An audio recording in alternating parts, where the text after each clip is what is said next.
औज़ुबिल्लाहिमिनश्शैतानिर्रजीम बिस्मिल्लाहिर्रहमानिर्रहीम अल्हम्दुलिल्लाहि रब्बिल आलमीन वस्सलातु वस्सलामु अला सय्यिदिल मुरसलीन व अला आलिहि व सहबिहि अजमईन।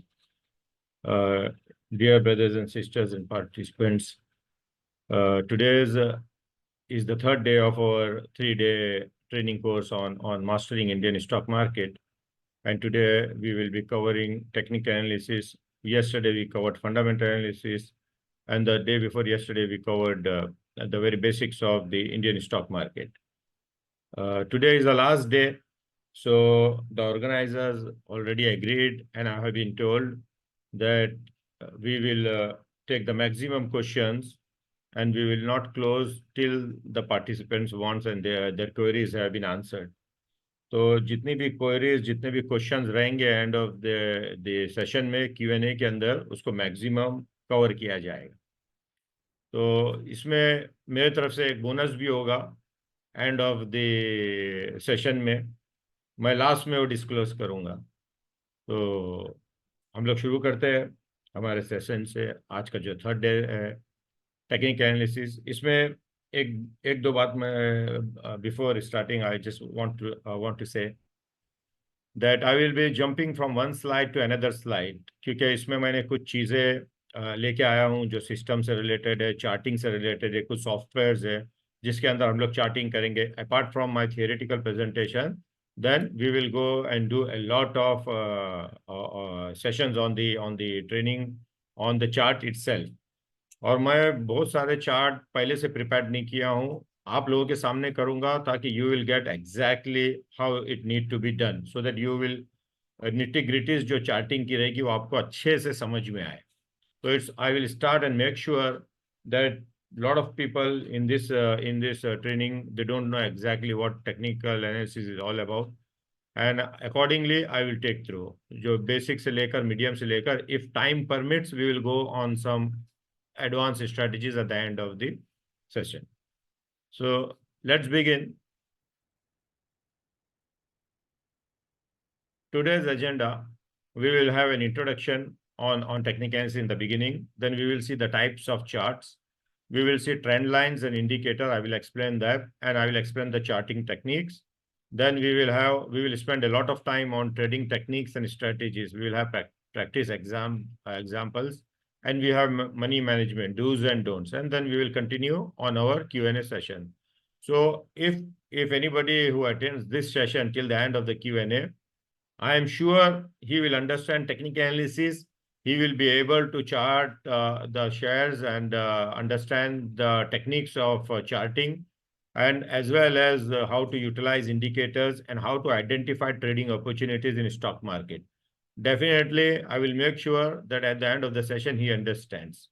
And if any concept other than your Q&A, if any concept you feel that I need to explain you again, I have no problem. I will explain you again. Just let me know that this concept, what I'm talking now, it need to be explained again. And Imran, be free to interrupt me if anybody in the chat box writes that please explain again this same concept. And then any questions comes out of this my syllabus or my presentation here, then keep it for Q&A session. Then we will deal all together in a Q&A session. So we will follow accordingly, so the maximum benefit of this session can be availed by each and every participants. What impact share prices? I just want to touch base on this before I begin. We already saw, Shoaib already covered a lot on fundamental analysis, that how to analyze fundamentally the shares. And Imran also said about the basics. But altogether, any market, whatever, in the world, either US market हो कि Indian market हो कि कोई market हो, share price क्यों बढ़ता है और क्यों गिरता है, उसकी एक ही चीज है, earnings number 1, number 2 earnings, number 3 earnings. earnings का जो कॉन्सेप्ट है, यानी वो कंपनी जो कितना कमाएगी आगे चल के, बिजनेस करेगी कि नहीं, कंपनी जिंदा रहेगी कि नहीं, मार्केट में बिजनेस करती रहेगी कि नहीं, प्रॉफिट करती रहेगी कि नहीं, यही एक कॉन्सेप्ट है जो शेयर प्राइस ऊपर नीचे लेके जाता है। शोएब ने सिखाया कल हमको कि how to identify, how to analyse fundamentally कि कौन कितना प्रॉफिट कर रहा है। तो ये कॉन्सेप्ट हम लोगों को वेरी क्लियर होना चाहिए, अपने दिमाग में बिठा लो कि अर्निंग्स जो है वही है जो ड्राइवर है शेयर प्राइस का, शेयर प्राइस को ऊपर लेके जाता है, लेके नीचे आता है। ये जो आपको चार्ट दिख रहा है, ये एक जनरल चार्ट है। ये देखिए आप शेयर प्राइस कैसा ऊपर जा रहा है, फ्रॉम 61 टू 161। कैंडल स्टिक के अंदर मैंने बताया, उसी चीज को दोबारा बताया है। उसका एक ही रीजन है, अर्निंग्स। ये देखिए आपके सामने एक बहुत ही अच्छा एग्जाम्पल है। कोरोना के टाइम पे जूम वीडियो को 2020 में कोई पहचानता नहीं था, किसी को पता ही नहीं था, दुनिया में बहुत ही कम लोगों को मालूम था। उसका शेयर एक $60 के करीब चलता था। जैसे ही कोरोना शुरू हुआ, पूरी दुनिया बंद हो गई, लोग ऐसा जूम वीडियो पे टूटे पड़े कि वो 60 से लेकर $600 चले गया। ये इसका चार्ट है, मैं आपके सामने पिछले 5-6 साल का चार्ट बता रहा हूँ। कि देखिए जूम वीडियो $60 से ऑलमोस्ट $600 के करीब चले गया। ये पूरा के पूरा जो रनअप हुआ है, जो यहाँ से नीचे से लेकर ऊपर तक के, इसलिए कि उसकी अर्निंग्स बढ़ रही थी, पूरी दुनिया इस्तेमाल कर रही थी, हर आदमी उसको पे कर रहा था, कॉर्पोरेट से लेकर इंडिविजुअल से लेकर ऑर्गेनाइजेशन। जैसे ही कोरोना खत्म हुआ, सबको मालूम है दुनिया नॉर्मल चल रही है, देखो कैसा गिरते गिरते गिरते गिरते कहाँ आ गया, वो नॉर्मल आ गया। लेकिन जो प्राइस उसका ऊपर गया, जो प्राइस उसका नीचे हो गया, एक ही फैक्टर था, अर्निंग्स, द पोटेंशियल अर्निंग्स, उसने उसको ऊपर नीचे लेके गया। तो ये सबसे बड़ा मेन ड्राइवर है। हम लोग ने कल देखा कि फंडामेंटल एनालिसिस क्या होता है, जो शोएब ने पूरी अच्छे से हम लोग को डिटेल में बताया। जो उसकी बैलेंस शीट से हम लोग देखते हैं, फाइनेंशियल स्टेटमेंट, इनकम स्टेटमेंट से, ये शेयर्स को एनालाइज करने का एक तरीका होता है। दूसरा तरीका ये होता है, जैसा कि अभी हम लोग ने पिछले उसमें जूम का वीडियो देखा, कि उसका एक्सपेक्टेशन ये था कि ये कंपनी बहुत प्रॉफिट कर रही है, इस वक्त सारी दुनिया बंद हो गई है, यही कंपनी चल रही है, लोग और बहुत इनकम कमा रही है। तो वो था फंडामेंटल एनालिसिस। अब टेक्निकल एनालिसिस क्या होता है? टेक्निकल एनालिसिस ये होता है, हम लोग उसके ऊपर और डिटेल में मैं उसको आपको कॉन्सेप्ट एक्सप्लेन करूंगा, क्योंकि टेक्निकल एनालिसिस का कॉन्सेप्ट अच्छे अच्छे माहिर शातिर लोग जो इन्वेस्टमेंट फील्ड के अंदर है, वो खुद उसमें थोड़ा झूल जाते हैं, उसमें गलती कर देते हैं। तो उसमें आप लोगों को इसका कॉन्सेप्ट समझना बहुत इंपॉर्टेंट है। तो मैं थोड़ा वक्त उस पर गुजारूंगा। Technical analysis in one line में उसको क्या बोलते हैं, कि उसको आइडेंटिफाई करो trading opportunities in price trends and pattern on the charts. जो आदमी टेक्निकल्स होते हैं, जो कुछ लोग जो ट्रेडर्स होते हैं, इन्वेस्टर्स होते हैं, वो लोग तो फंडामेंटल देखते भी नहीं है। वो बोलते बस हमको टेक्निकल से मतलब है, क्योंकि प्राइस के अंदर हर चीज शामिल है। वो लोग बोलते हैं जो प्राइस है इसके अंदर हर चीज शामिल है। तो बोले मैं बैलेंस शीट क्यों एनालाइज करूं, मैं उसका इनिशिएटिव क्यों एनालाइज करूं, मैं इकोनॉमी क्यों एनालाइज करूं, मैं उसका प्राइस ही एनालाइज करूंगा। ये टेक्निकल वालों का कॉन्सेप्ट होता है, लेकिन वो कॉन्सेप्ट भी थोड़ा गलत है। और फंडामेंटल वाले का कॉन्सेप्ट ये होता है कि भाई मैं बैलेंस शीट देखूं, मुझे प्राइस से कुछ लेना देना नहीं, लेकिन दोनों को मिला के करेंगे वो बेहतरीन है। वो इसलिए कि मैं नॉर्मली लोगों को बोलता हूँ कि normally I tell people that fundamental analysis is like an engine of a car, okay, and technical analysis is a steering. So car, how much powerful is that car? You will know from the engine, 6-cylinder engine, 8-cylinder engine, 2-cylinder engine, whatever. This is the fundamental analysis. But who will drive? वो left turn लेगी कि right turn लेगी कि straight जाएगी, वो है steering. Steering जो है वो टेक्निकल एनालिसिस है, कि शेयर कब कब टर्न मारेगा, कब गिरेगा, कब उठेगा, कब साइडवेज जाएगा। तो ये दोनों को हम लोग मिला के लेंगे तो हमारे को फायदा होगा। तो आपको क्या करना चाहिए कि फंडामेंटली लिस्ट डाउन कर देना चाहिए कि वो प्रॉफिटेबल कंपनी, वो स्ट्रांग कंपनी, वो अच्छी कंपनी जो फंडामेंटली बहुत साउंड है, तो उसको एक लिस्ट बना लो, और उसके ऊपर आप टेक्निकल एनालिसिस करो, और आप अपना पैटर्न्स और ट्रेंड जो अभी हम लोग इसमें आगे देखेंगे उसके ऊपर करो। तो आपने फंडामेंटल और टेक्निकल दोनों को मिला लिया। तो that's the way you analyze a share. What is technical analysis? Basically, technical analysis is nothing but a study of behavior and psychology of market participants. Who is market participants? You and me. You buy, I buy, you sell, I buy, I sell, you buy, the banks buy, the bank sells. हमने first day में देखा, in the first day we saw the market participants. Who are the market participants? There are a lot of banks, a lot of investment companies, a lot of traders like you and me, a lot of small investors. Now, what technical analysis attempts to do, this is very, very, very important. I will give some examples of that also. Behavior and psychology. Technical analysis try to understand the psychology of the market participant, psychology of the group psychology. Let me give an example. Say, for example, there is a 10-story building on the 10th floor, there are 2 people, and suddenly there is a fire in the building. You know, there are 2 people only.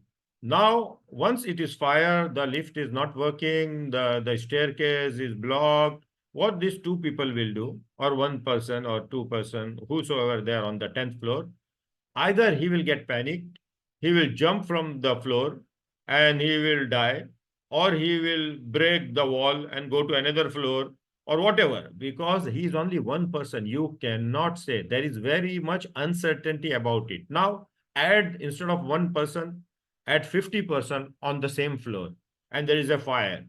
So you know now the 50%, out of 50%, 40% will try to go from the door. They try to open the door. They will go through the staircase. At least 40%. Now, what will happen?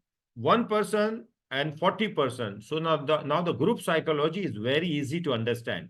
But 1 person's behavior is very difficult to predict. This is what technical analysis try to figure it out, try to understand, try to observe, try to study it. And it is the study is generated by the data of market participants. You understand? So as much as participants, like from 40 it become 400, from 400 it become 4,000, from 4,000 it becomes 50,000 people. So it is good for technical analysis. The maximum people are there. The behavior and psychology of the group is very easy to predict. And that's why people get here lot of issues. जो बड़े बड़े trader होते हैं, अच्छे trader होते हैं, वो small cap company में चले जाते हैं और वहां पर टेक्निकल एनालिसिस लगाते रहते हैं और उनका रिजल्ट आता नहीं है. क्यों? क्योंकि वहां पर ट्रेडर वॉल्यूम जो है बहुत छोटा सी वॉल्यूम है. हार्डली 10% आर ट्रेडिंग और hardly 50% are trading. But a company like Reliance, Tata, Telco, all these things, Tisco or Nalco or whatever you name it, the big blue chips company, particularly what we call the A group company, उसके अंदर बड़े बड़े market participants है. Millions and millions of people are trading that. So ये millions of millions people की psychology को capture करना, behaviour को कैप्चर करना is very easy.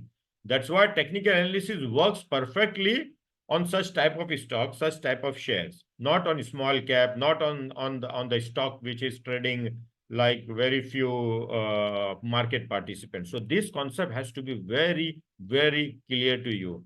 As more and more people comes, we can capture the market sentiment. Now, how they capture the market sentiment? In a graphical picture. They present it in a graphical form, the market sentiment.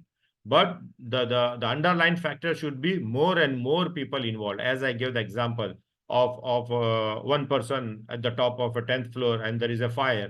He can jump from the window or from the 10th floor. But the 40 people out of 50 people will not all together jump from the window. They will at least try to go by the staircase. This is called market psychology. This is called the group psychology, market sentiment. And this is where the demand and supply comes. Say, for example, the same example of the 10-story building, there were total 50 people. Out of 50 people, 40 people went through staircase. Now, these 10 people might be crazy. They might be having some different ideas. Somebody will jump from the window. Somebody will break the wall. Somebody will try to do something else. So the demand and supply, you can understand that 40 people going through staircase. So you know very clear that the demand or the supply is going through the staircase. But this 10 people, very clear, they are out of this. This is called trading volume. This is called demand and supply equilibrium. Where is the equilibrium? Now, in the 50 people, the equilibrium will be 25 people. But if it is all together 40 people, that means huge market sentiment had shifted in one side. It is called group psychology. It is called market sentiment. It can be on the demand side as well as on the supply side. And this is captured in a graphical form. And this is exactly the technical analysis. This is what we call in technical analysis, a picture is worth 1,000 words. You just look at the graph and you understand where the market is moving. Market is going up, down, it will take a turn, buy, you should not buy. You place different type of analysis on the charts. So this is what we call a picture is worth 1,000 words. Now, when we did fundamental analysis, yesterday Shoaib, he already mentioned that you have to analyze the balance sheet, you have to analyze the P&L, you have to analyze the management outlook, the industry, all these things.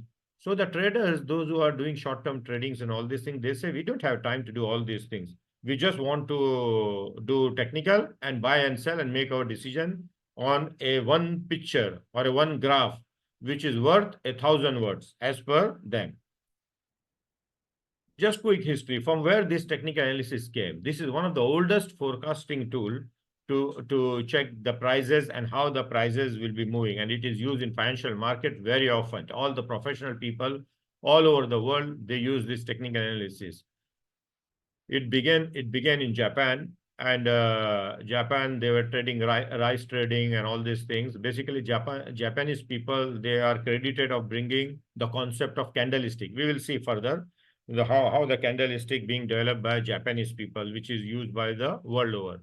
But Japanese people like 150 years ago and 200, I can say 200 to 150 years ago, they developed this technical analysis and further developed by having candlesticks.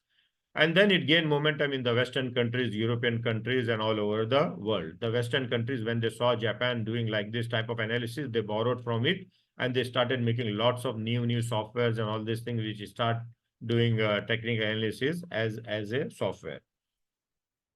Now, what is the function? The function, as I just explained, primarily is a timing tool. When to buy, when to sell. They are trying their best to time it, yani. You know, the market timing. I will buy today, I will buy tomorrow, when or at what level. This is, they primarily try to do this timing activity. We will see how it is done. A fundamental analysis addresses what? Yani, what are the shares need to be bought? Say, for example, Reliance shares, Tisco shares, Nalco shares, ONGC shares, BPCL shares, because they are profitable companies. So they will list it down what. But fundamental analysis doesn't say when. Technical analysis says when and where. This is the exact what I said to you in the beginning. Apply fundamental as well as technicals. So technicals try to capture the human element of emotions and expectations. And again, I will repeat my same word. Don't do the mistake of analyzing small cap shares, illiquid shares using technical analysis. There is no emotions, there is no expectations. Human element is not being captured in small shares where there are no much volume, no much people are trading. You need huge volume. You need a lot of people trading that shares where you can very easily understand, apply technical analysis tool and capture the market sentiment, capture the group psychology. So this is very, very, very important here. What it focuses, as per technical analysis, demand creates demand. Yani when people goes to buy shares, you all, me and the whole world went to buy shares, what will happen? The demand will create more demand. You saw the Zoom video shares, how it went in the Corona time, just now I shown on the chart. So this is what technical analysis focuses. Demand creates demand and they want to take advantage of that. Identify crowd behavior. As I said, my favorite example of the 10-story building, 1 person, and then there is a fire in the building, or 10% or 100%. So the crowd behavior can be identified very, very easily. But if it is a illiquid share, only few people are trading, or it is not being traded regularly, then please don't apply technical analysis on it. Use your gut feeling. Whatever analysis you have, do it, but not technical analysis on such type of shares. You have to know this very important and basic fundamental principle. Identify crowd extreme. Now, there is a crowd extreme. The crowd behavior you can see, but suddenly the crowd goes in a complete different direction where you feel it's crazy. So technical analysis try to understand this extreme also, either go on left extreme or on the right extreme. Like say, for example, you are standing in the middle and your foot is not moving and somebody is pulling your right hand. So he pulls 1, 2, 3. What will happen? You will bend on the right side, but your feet is at one place only. Then you will bend more. And this is your extreme. Then suddenly he will leave your hand. Then you will come back to your normal place. This is called crowd extreme. This is your extreme, somebody going on the left. So technical analysis try to understand left, right, where it went, which was very extreme. And they want to take the advantage of that extreme to make money. Focusing on the big picture, they don't see nitty-gritties. They see the big picture, the big trend, how the market is performing, market is going up, down, which way. So they always look at the big picture, then they drill down on a lower level and time the market accordingly. We will see the examples and it will be more clear as we move further. And then this is one of the fundamental of technical analysis, that history repeats itself. They have certain type of analysis, certain type of tools to analyze technical analysis. And they says this keeps repeating again and again. There doesn't say that the stock behavior this way, now it's not going to behave like this in future. No, it will repeat moving forward, maybe in 1 year time, maybe 6 months time, maybe 5 years time. And the pattern will be repeated again and again. The patterns, the trend lines, all these things. You will know once we move further. So I'm just giving you so that your concept is very, very clear. And this makes a lot of difference when we analyze the shares. Now, as I said, all this is being put on charts. There are different type of charts when you capture the technical analysis on the chart. Charts, graphs, everybody knows, everybody has done in their schools and universities. So there are different type of charts. A technical analysis or a trader or an investor, they analyze. One is line chart, which is a very simple line. We'll see some examples. And there is bar chart, and one is candlestick chart, and one is point and finger chart. This point and finger will not talk because this is outdated. This is gone. Nobody is using this. And line chart, yes, a lot of people use. Bar chart, a lot of people use. And candle chart is one of my favorites. And all over the world, a lot of people are crazy for candlestick charts, particularly traders and all these things. You will see why I am stressing this much on candlestick chart. When you see how it is being analyzed and used. If you master candlestick chart for technical analysis and making decision of buy and sell on candlestick, that is more than enough for you. You don't need any other tools, any other analysis. Only candlestick charts, you are done. This is so important. So we will see how is that candlestick charts. This is line chart. You can see there is a simple line, and this is which you have been using it.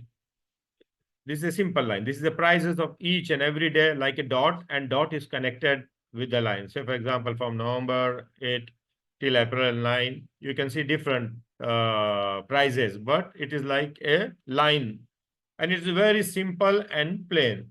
So it has not much value in making trading decision, but there are some values when it comes to research and all these things. So not for trading purpose, but this is a type of chart available. The other chart is bar chart. Lot of Western countries people, they use this bar chart. You can see, I'll just explain quickly how this bar chart. Say for example, this is 1 day chart.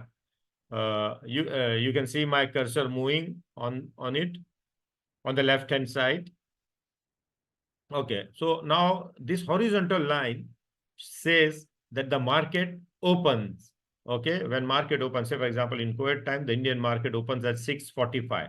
So this is 6:45. The market opens, then either market gone up, this is the top up, and lowest down. So this was for the day. Maximum it went up here, maximum it went down here. Then it got close on the right hand side. So all these, there are three information here. Left side, market open. Right side, market close. Up, market has the highest point. and then the lowest point for the day. Then the next day, market again opens. This is the same thing. Then the third day, market again opens. So bar chart is depicted on the chart each and every trading day like this. Now, how this is being presented in a candlestick chart? Candlestick chart, here it is each and every candle is a 1 day. Okay, each and every candle. And each and every candle graphically has a story to tell you. At a one glance, you can see, and there is a story inside it, that people are buying this share or not, people are selling this share or not, and people psychology and what is going to happen tomorrow, what happened today, how many people all these things, psychology is inbuilt in candlestick chart. We will see how it is constructed, and this is one of the most beautiful piece of analysis when it comes to technical analysis, the candlestick chart. As I said, if you know only candlestick chart, this is enough for you to understand the full technical analysis. Look at this. On the left-hand side, this is the Bombay Stock Exchange Sensex. This is today's chart. Okay, it is a candlestick chart. There is a story to tell in this candlestick chart. On the right-hand side, it's a bar chart. You can see bar chart is a simple line chart we saw.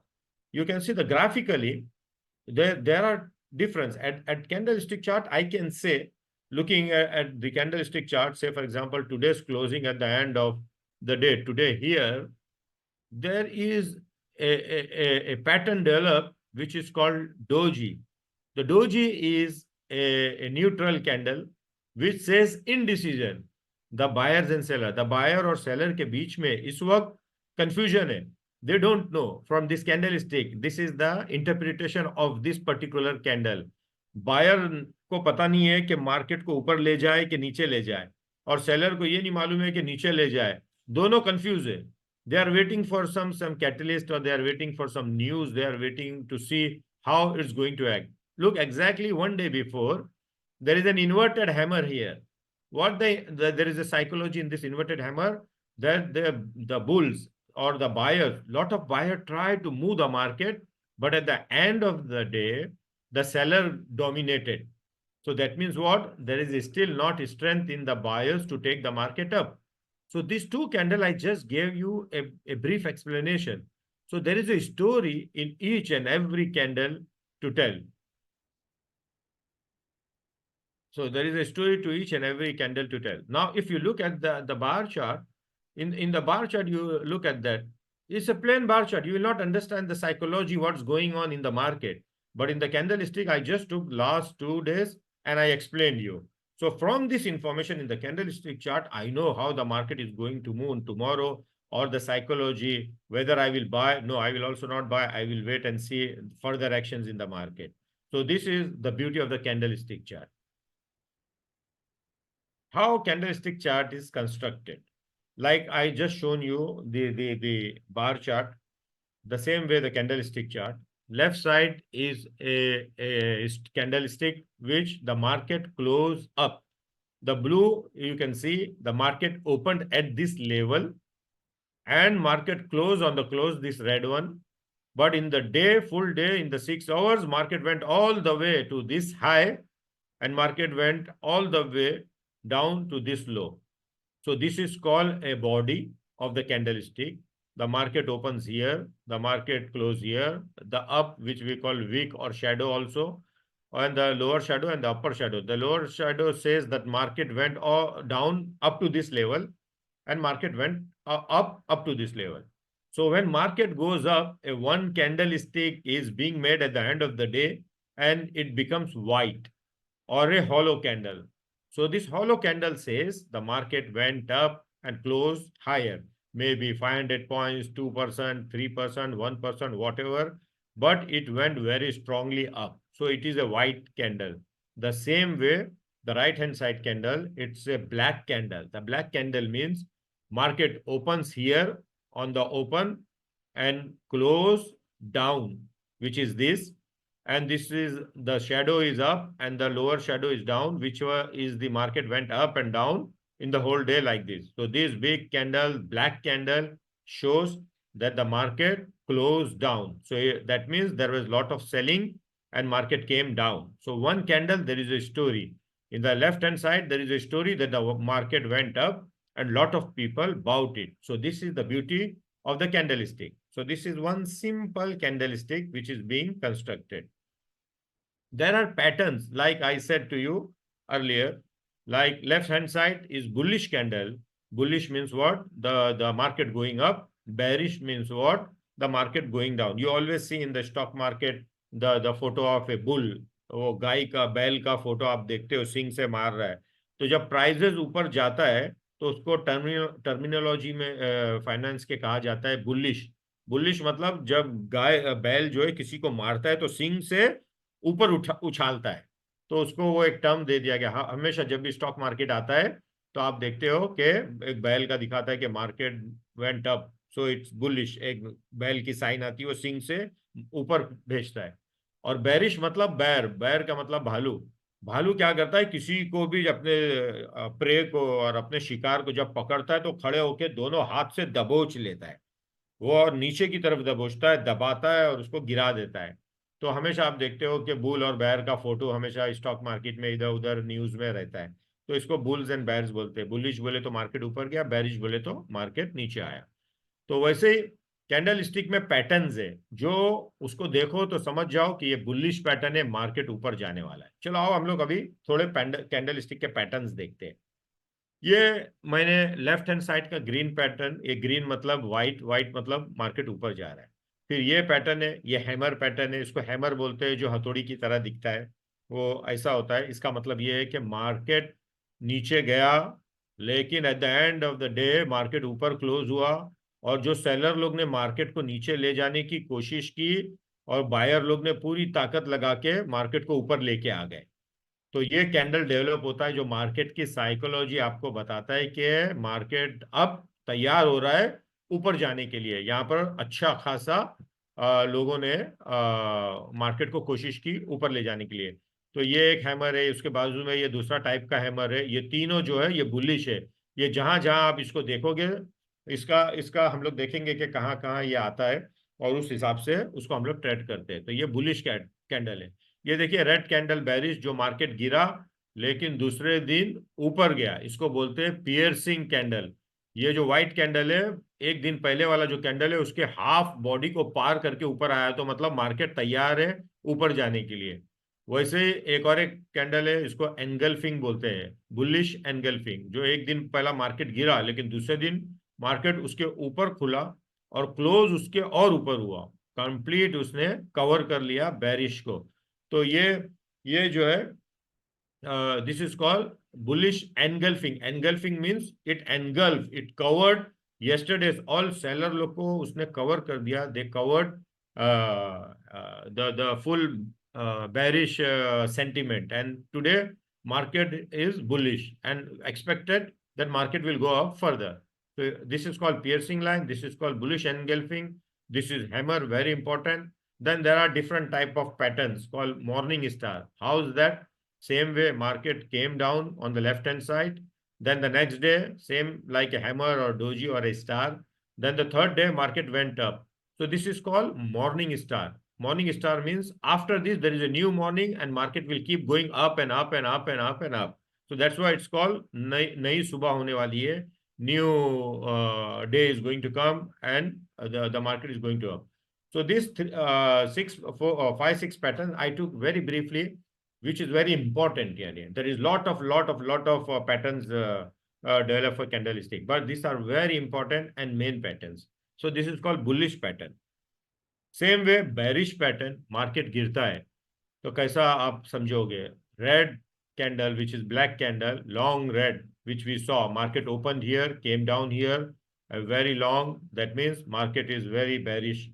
Same way inverted hammer again is also which we call shooting star, depending on where it is coming.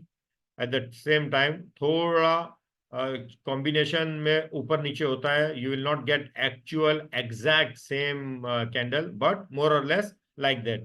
So this is shooting star, like morning star का opposite, के market बहुत ऊपर चले गया और अचानक ये candle दोनों आते हैं ऊपर की तरफ, तो which we call shooting star. Shooting star हम लोग देखते हैं आसमान से जो तारा गिरता है उसको शूटिंग स्टार बोलते हैं. तो वो शूटिंग स्टार जो है, इसका मतलब मार्केट अभी जोरदार गिरने वाला है।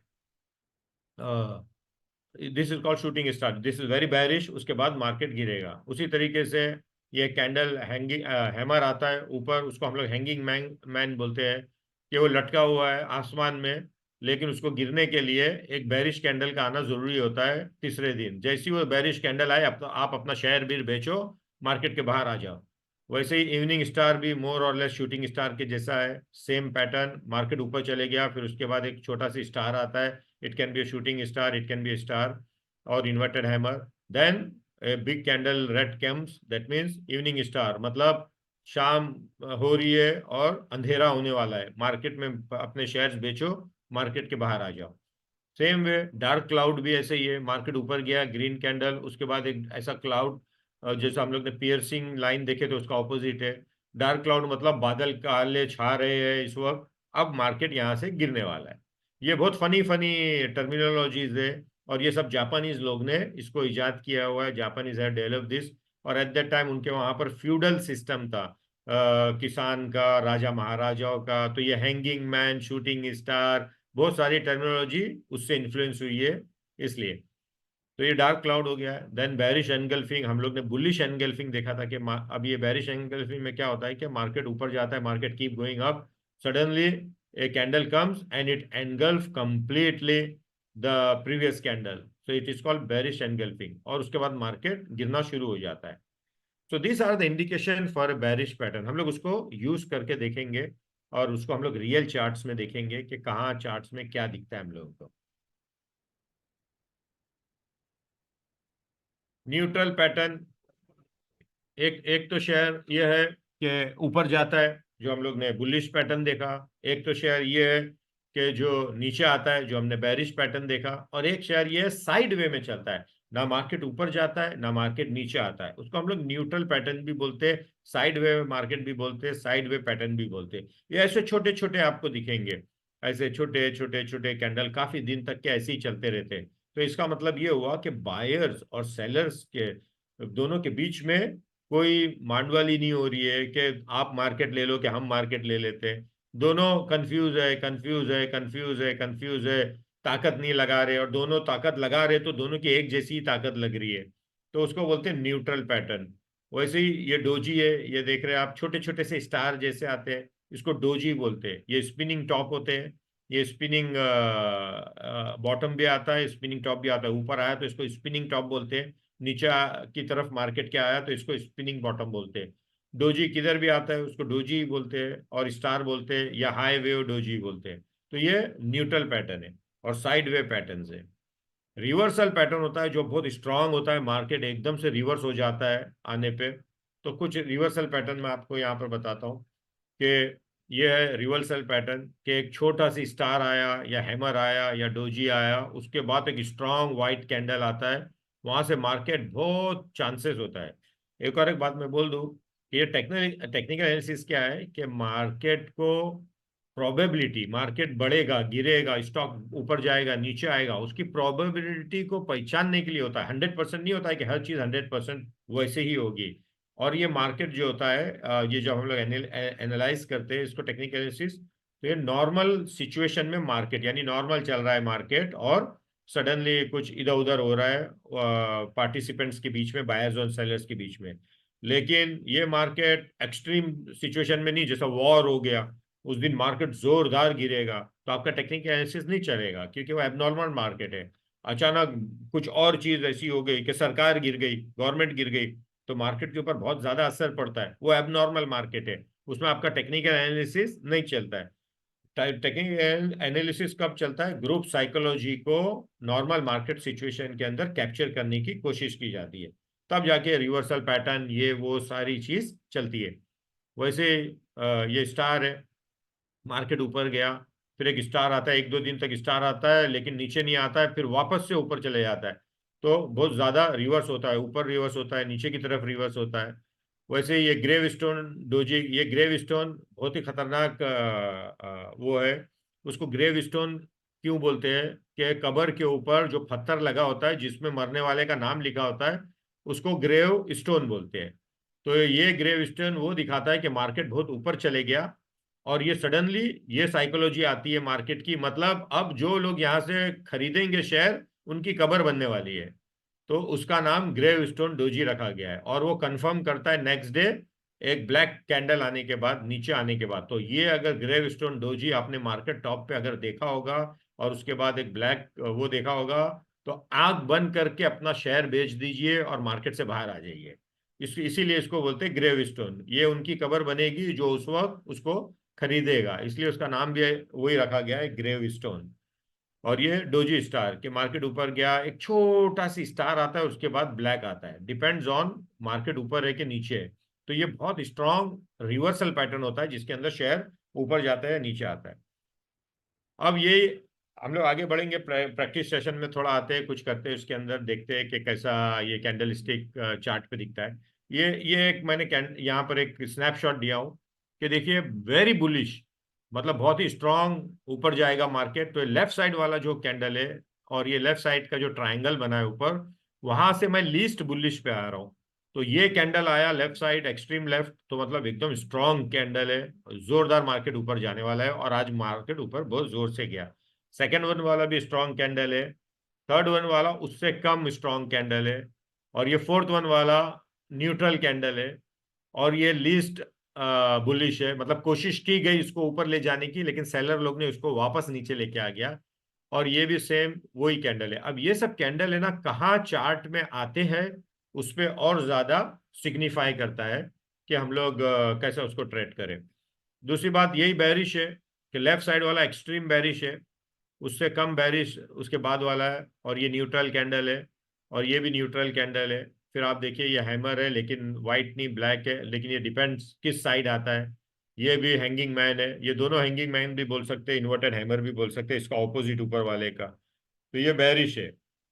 तो as you go from left to right it become least bullish, और as you go from right to left it is more bullish. तो ये चार्ट आपको एक स्नैपशॉट देता है। अब हम लोग एक ओपन एग्जैक्ट चार्ट ओपन करते हैं और प्रैक्टिस करते हैं कुछ एग्जाम्पल के ऊपर जो इस वक्त हम लोग ने कैंडल स्टिक के ऊपर देखा। तो मैं दूसरी एक अपनी स्लाइड ओपन करता हूँ।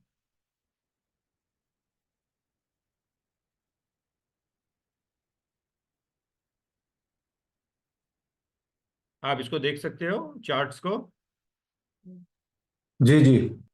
ओके, ये ट्रेडिंग व्यू है, इसको आप लोग यूज करें, बहुत ही अच्छा है, फ्री के अंदर मिलता है, tradingview.com करके। ये दुनिया के सारे स्टॉक एक्सचेंज का टेक्निकल एनालिसिस के चार्ट्स ये वो बहुत कुछ देता है ये, लेकिन चार्टिंग्स के लिए बहुत ही अच्छा शहर है, और सॉरी बहुत ही अच्छा वेबसाइट है ये, tradingview.com। तो मैं अभी आपके सामने बताऊंगा कि इसको यूज कैसा करने का है, और उसको हम लोग देखेंगे कैसा है चार्ट को। अब आप देखिए कि मैंने candle chart Bombay stock exchange का ओपन किया आपके सामने। अब ये सारी साइकोलॉजी है, आपको मैंने ऑलरेडी बता दिया कि यही चार्ट वहां पर कि देखिए इसकी साइकोलॉजी, ये दो लास्ट के दो कैंडल की, ये क्या दिख रहा है आपको, इन्वर्टेड हैमर, सही है। दूसरा डोजी दिख रहा है। इन्वर्टेड हैमर का क्या है और ये डोजी का क्या है, कोई मुझे बताएगा चैट बॉक्स के अंदर।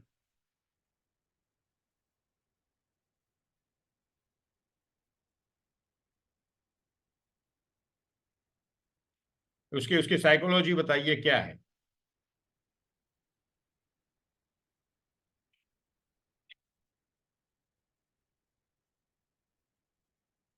साइकोलॉजी साइकोलॉजी क्या है उसके पीछे, यस इनडिसीजन, या डिसीजन नहीं हो पा रहा है।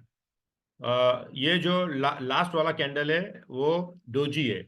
डोजी मतलब न्यूट्रल, बायर्स और सेलर्स के बीच में ताकत दोनों लगा रहे हैं, टग ऑफ वॉर दोनों के बीच में चल रहा है। मार्केट को उन लोग ने ऊपर भी लेके गए नीचे भी लेके आए, लेकिन क्लोज वही हुआ जहां पर वो क्लोज हो रहा है। तो इसको आप न्यूट्रल भी बोल सकते हैं, इसको आप डोजी भी बोलते हैं, और इनडिसीजन भी बोलते हैं। इसको इस वक्त हम लोग बैरिश नहीं बोल सकते, ये इनडिसीजन और न्यूट्रल है।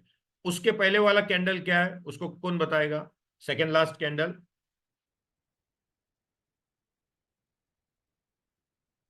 उसकी साइकोलॉजी, वो कैंडल की साइकोलॉजी मुझे बताओ।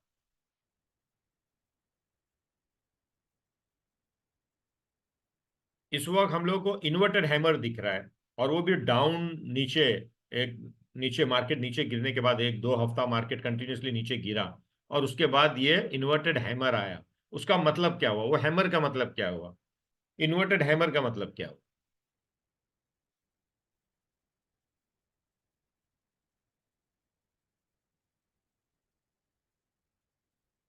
Yes, buyer fail to push price up, मतलब सेलर लोग ने उसको गिराने की कोशिश की मार्केट को, लेकिन बायर लोग ने अपनी पूरी ताकत लगा के मार्केट को ऊपर तक लेके गए, लेकिन फिर भी सेलर लोग ने डोमिनेंट रहे और नीचे लेके आए। लेकिन सेलर इतना डोमिनेंट नहीं रहे कि उसको ब्लैक में क्लोज कर सके। देखिए आप उसकी उसकी साइकोलॉजी, आपको मैं और उसको जूम इन करके दिखाता हूं कि मार्केट ओपन हुआ ही इधर, ये पॉइंट पे मार्केट ओपन हुआ और क्लोज अप हुआ। मतलब क्या हुआ कि बायर लोग ने उसको ऊपर से तो नीचे लेके आ गए क्लोजिंग के टाइम पे, लेकिन उसको और नीचे नहीं गिरा पाए। तो इसका मतलब ये कि सेलर लोग ताकत लगा रहे हैं और बायर लोग अपना पावर खो रहे हैं आहिस्ते आहिस्ते। फिर नेक्स्ट कैंडल क्या हुआ, इनडिसीजन हुआ कि सेलर लोग ने थोड़ा हार मान लिए और बायर लोग, दोनों की टसल चल रही है। अब न्यूट्रल हो गए, पहला बैरिश था, देखिए थर्ड कैंडल एकदम बैरिश थी, ये लाल वाली एकदम बैरिश थी, नीचे मार्केट गिरा। फिर उसके बाद क्या हुआ, बायर लोग ने पूरी कोशिश की मार्केट उठाने की, लेकिन सेलर लोग फिर भी कामयाब हुए, लेकिन इतने कामयाब नहीं हुए कि मार्केट को गिराए, मार्केट ऊपर ही क्लोज हुआ। फिर तीसरे दिन क्या हुआ कि मार्केट में इनडिसीजन, यानी अब दोनों पार्टी नेक टू नेक चल रही है। तो ये है ब्यूटीफुल कैंडल, ये उसकी ब्यूटीफुल स्टोरी है कैंडल की। ये हमको एक एक कैंडल स्टोरी बताता है जिसके ऊपर हम लोग साइकोलॉजी के ऊपर ट्रेड कर सकते हैं। और इसके अंदर एक और एक आपको मैं कुछ बुलिश कैंडल दिखाता हूँ कि कैसा मार्केट भागा बाद में। ये यही कैंडल ले लेते हैं, ये कैंडल को देखो आप, ये ग्रीन वाला कैंडल दिख रहा है ना आपको हैमर की तरह, ये वाला कैंडल, ये वाला कैंडल देखो आपको हैमर की तरह दिख रहा है कि मार्केट गिरते गिरते आया, नीचे तक गया, लेकिन बायर्स लोग ने उसको ऊपर लेके गया, मतलब बुलिश। नेक्स्ट डे आपको सिग्नल भी दिया कि नेक्स्ट डे बुलिश है, मतलब यहाँ आप बाय करो, चलता रहेगा। और फिर आगे के भी कोशिश की गई उसको गिराने के लिए, नहीं गिरा, यहाँ किधर भी बैरिश सिग्नल नहीं है। ये छोटा सा स्टार है, लेकिन वो न्यूट्रल वाला स्टार है, कोई सा खास नहीं है। और वो कंटिन्यू कंटिन्यू कंटिन्यू ऊपर गया। फिर यहाँ पर देखिए आप, डार्क क्लाउड आया। मैंने आपको बताया था ना, बैरिश सॉरी बुलिश जाने के बाद एक स्टार आएगा। फिर उसके बाद एक दो दिन आने के बाद स्टार, या उसी दिन आने के बाद स्टार का बैरिश आया तो बेचो। वैसे ही हुआ, बेचो। देखो मार्केट कैसा गिरा, इधर से वापस जोरदार गिरा। फिर उसके बाद क्या हुआ, लेकिन नीचे उसकी बाइंग आई। ये जो शेडो दिख रहा है आपको, इसका मतलब लोग यहाँ पर बाय कर रहे हैं। लेकिन वो कंफर्मेशन नहीं है कि आपको मार्केट में घुसना है कि नहीं घुसना है। वो कब कंफर्मेशन आएगी, नेक्स्ट डे पे आई, जब ये कैंडल ग्रीन आया। तो अब आप घुस सकते हो मार्केट के अंदर। फिर देखिए मार्केट कंटिन्यूसली जाता रहा जाता रहा जाता रहा। फिर यहाँ पर बैरिश स्टार्स आके नीचे गिराए मार्केट को ये। लेकिन यहाँ पर बैरिश भी आप देखिए कि इतना स्ट्रांग बैरिश नहीं है, तो उसकी वजह से मार्केट कंटिन्यू फिर ऊपर चलता गया चलता गया चलता गया। अब यहां देखिए, हम लोग को एग्जैक्ट डार्क क्लाउड आया। कहां पर, ये देखिए, जहां से बॉम्बे स्टॉक एक्सचेंज 2 हफ्ता पहला पिछला। जो सियाने लोग हो गए जिनको टेक्निकल एनालिसिस आता, वो बरोबर यहाँ पर अपनी पोजीशन काटना शुरू कर देंगे, और उन लोग इस दिन का इंतजार करेंगे। क्योंकि यहाँ देखते ही साथ ये डार्क क्लाउड आया, तो मैं क्या करूंगा, अगर मेरे पास कोई शेयर है या कौन सा शेयर है जिसके ऊपर ये डार्क क्लाउड आया, तो मैं एटलीस्ट हाफ तो बेच दूंगा उस दिन। और फिर नेक्स्ट डे देखूंगा, नेक्स्ट डे बेरिश आया तो मैं पूरा की पूरा वो शेयर इस वक्त बेच दूंगा। और फिर आप देखिए कि उसके बाद अच्छा खासा मार्केट गिरा। कहाँ से गिरा, फ्रॉम 85,000 ऑलमोस्ट 86,000 से 80,000 आ गया, 6,000 पॉइंट का। अब मार्केट यहाँ आज और कल में कोशिश कर रहा है। तो इसको बोलते हैं कैंडल स्टिक। ये है ब्यूटीफुल कैंडल स्टिक, जिसको आप देख देख के ऐसे ही सीख लोगे। अगर आप ये सिर्फ कैंडल स्टिक ही करोगे तो आपको दूसरी चीज की जरूरत नहीं। अब आते हैं हम लोग दूसरे एनालिसिस के ऊपर। अब मैं इसमें ज़्यादा वक्त नहीं लूंगा क्योंकि मुझको बहुत सारी चीज़ें कवर भी करनी है। तो एक सेकेंड।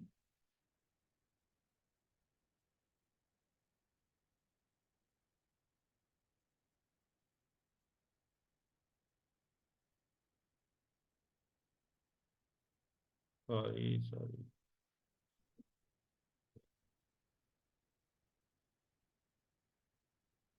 एक second.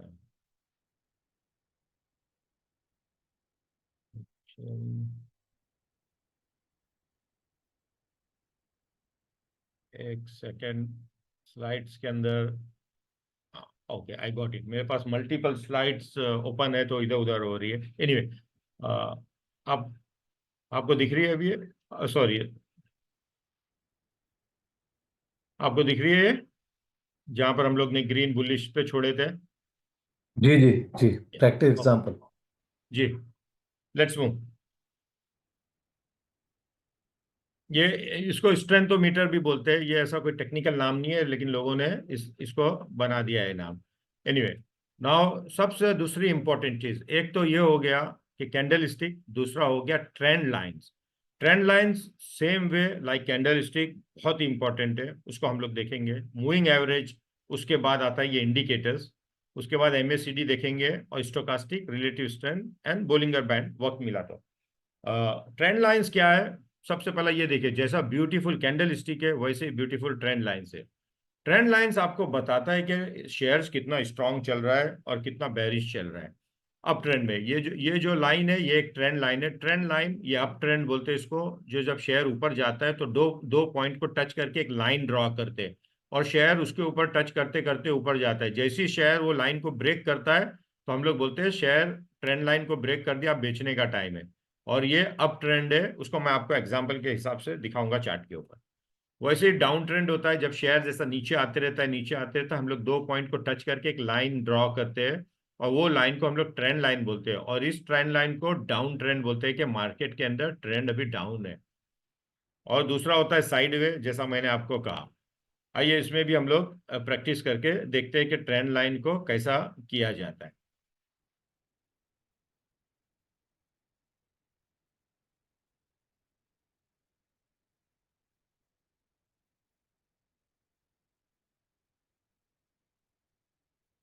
You can see the chart.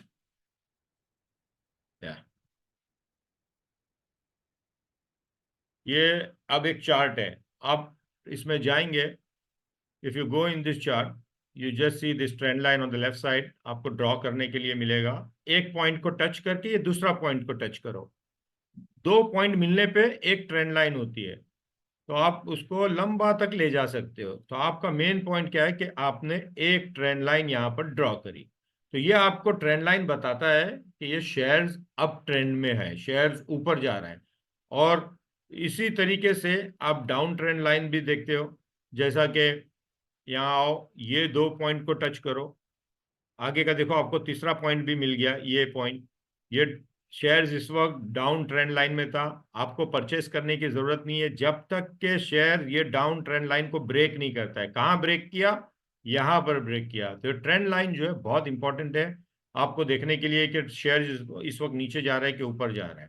Okay, और ये जैसी ब्रेक किया आप यहाँ पर बाई कर सकते हो। फिर देखिए शेयर कैसा ऊपर जाता है। अब ये शेयर कब तक ऊपर जाते रहेगा? Till what time? यहां से आप ये दो लोअर्स पॉइंट को आप टच करिए, तो आपको ट्रेंड लाइन मिलती है। शेयर ऊपर जा रहा है, यहाँ टच हो रहा है, फिर ऊपर जा रहा है। जैसे ही उसने ब्रेक किया यहाँ पर आप बेच दीजिए। कोशिश करता है ऊपर आने की, फिर गिर जाता है, फिर it takes certain time to further further go up. तो ये जो है इसको बोलते हैं ट्रेंड लाइन। ये डाउन ट्रेंड लाइन, ये अप ट्रेंड लाइन। और आप ये ट्रेंड लाइन को देख देख के अपने शेयर्स को बाय करते और सेल करते। आपका buying and selling decision trend line के ऊपर होता है। अब ये देखिए कि मैं आपको एक क्विक बताता हूँ कि ये देखिए, ये करंट स्टॉक मार्केट है इस वक्त, सेंसेक्स। अब ये ट्रेंड लाइन पे आप रहिए, जब तक के शेयर ये ट्रेंड लाइन के बाहर नहीं जाता आप बाई मत करो। हो सकता मार्केट इसके नीचे नीचे नीचे नीचे नीचे आते रहे, और हो सकता कि ये सपोर्ट ट्रेंड लाइन जो है, ये अप ट्रेंड लाइन है, इसको भी ब्रेक कर दे तो वो तो कंप्लीट बेरिश हो जाएगा। तो ये ट्रेंड लाइन जो है आपको बताती है कि आप मार्केट में रहे या बेचे, या सपोर्ट किधर है और उसका लेवल किधर है। इसके ऊपर आप फर्दर स्टडी कर सकते हैं। ये बहुत ही अच्छा एनालिटिकल पार्ट है, इसको बोलते हैं ट्रेंड लाइन। अभी दूसरा है जो, मैं अपना प्रेजेंटेशन फिर ला रहा हूँ। Okay, presentation. Okay, so this is trend line. उसके बाद आता है मूविंग एवरेज। मूविंग एवरेज किसको बोलते हैं? हम लोग जितना प्रैक्टिस करेंगे ना स्क्रीन के ऊपर आपको उतना समझ में आएगा, लेकिन यहाँ मेरे को आपको बताना पड़ेगा कि क्या होता है मूविंग एवरेज। मूविंग एवरेज क्या होता है कि बेसिकली इट्स एन एवरेज। अगर मैं बोलूंगा आपको 5 डे मूविंग एवरेज, तो मतलब 5 दिन का प्राइस आज उसको एवरेज कर लो।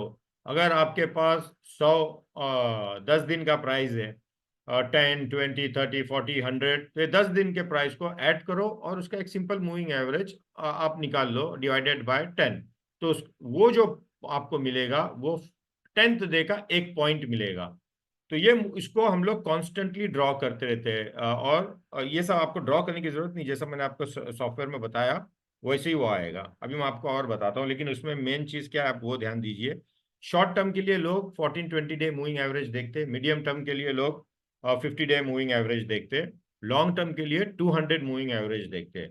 शोएब भाई जैसे फंड मैनेजर लोग जब तक के शेयर्स 200 के ऊपर नहीं आता उन लोग बाय नहीं करते। जब तक के शेयर्स 50 डे के ऊपर नहीं आता मीडियम टर्म इन्वेस्टर्स लोग बाय नहीं करते। जब तक शेयर उसके नीचे रहता उनको पड़ी नहीं रहती मार्केट की, जैसे ही उसके ऊपर शेयर प्राइस आता उन लोग बाय करते हैं। कैसा दिखता है मूविंग एवरेज, ये देखिए, ये एक मूविंग एवरेज है। ये जो लाइन जो मैं एरो बनाया हूँ, ये एक लाइन जो जा रही है ये ग्रे, ये मूविंग एवरेज है और ये शेयर प्राइस है। तो मूविंग एवरेज के ऊपर शेयर प्राइस आके रुकता है, सपोर्ट लेता है, फिर आगे जाता है। जब तक इसको ब्रेक करके नीचे नहीं आता है आप बाय जो शेयर किए रहेंगे आप उस पर चलते रहिए, आप उसको बेचिए मत। प्रैक्टिस के लिए हम लोग बाद में आते हैं, मैं उसके बाद और लेता हूँ एमएससीडी। ये एमएससीडी एक और एक इंडिकेटर है जो दिखने के लिए आपको मैं बता दिया, ये चार्ट के नीचे आता है। एमएससीडी क्या है, moving average and convergence and divergence. ये मोमेंटम इंडिकेटर है। एमएससीडी अभी आगे आएगा, आरएसआई, स्टोकास्टिक, ये 3 इंडिकेटर मोमेंटम इंडिकेटर है। मोमेंटम इंडिकेटर किसको बोलते हैं कि ये देखिए यहाँ पर मैंने दो मूविंग एवरेज, इसको कैलकुलेट इस तरीके से किया जाता है कि 12 period moving average and 26 period moving average, उस पे उसका डिफरेंस जो आता है उसको यहाँ कैलकुलेट करके बताया जाता है। इसमें हम लोग वो चीज को कैप्चर करने की कोशिश करते हैं, मोमेंटम, कि एक शेयर भाग रहा है भाग रहा है भाग रहा है, जैसा एक आदमी भाग रहा है भाग रहा है, फिर रुकता है, पानी पीता है और फिर भागता है। तो जब रुकता है तो वो थोड़ा सांस लेता है तो उसका मोमेंटम रनिंग का कम हो जाता है, फिर सांस लेता है, फिर पानी पीता है, फिर भागता है, तो मोमेंटम और भागता है।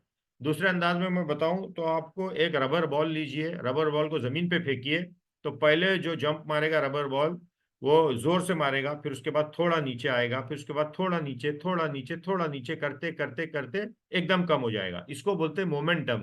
Ball is losing its momentum. तो शेयर प्राइस भी ऐसा होता है, शेयर प्राइस जाता है ऊपर ऊपर ऊपर ऊपर, लेकिन उसका मोमेंटम कम कम कम होते जाता है। मोमेंटम कम कैसा होता है वो हम लोग अभी आगे चार्ट में देखेंगे। क्योंकि मैं मेरा टाइम जा रहा है इधर से उधर स्क्रीन करने में, तो इसलिए मैं पहला एक्सप्लेन करता फिर एक के बाद एक आपको लेके आता हूँ चार्ट के ऊपर। ये देखिए मोमेंटम का एग्जाम्पल है ये ऊपर जो है शेयर प्राइस है, ये एमएससीडी लाइन चार्ट के नीचे होती है ऐसी। और हम लोग कब बाय करते हैं, ये सिग्नल लाइन को जब वो क्रॉस करता है, ओके, रेड सिग्नल लाइन को, तो हम लोग बाय बाय करते हैं। और जब तक के ये ब्लू लाइन रेड लाइन के ऊपर चलती रहती तब तक हम लोग शेयर्स को बाय करते रहते हैं और हाथ में रखते हैं।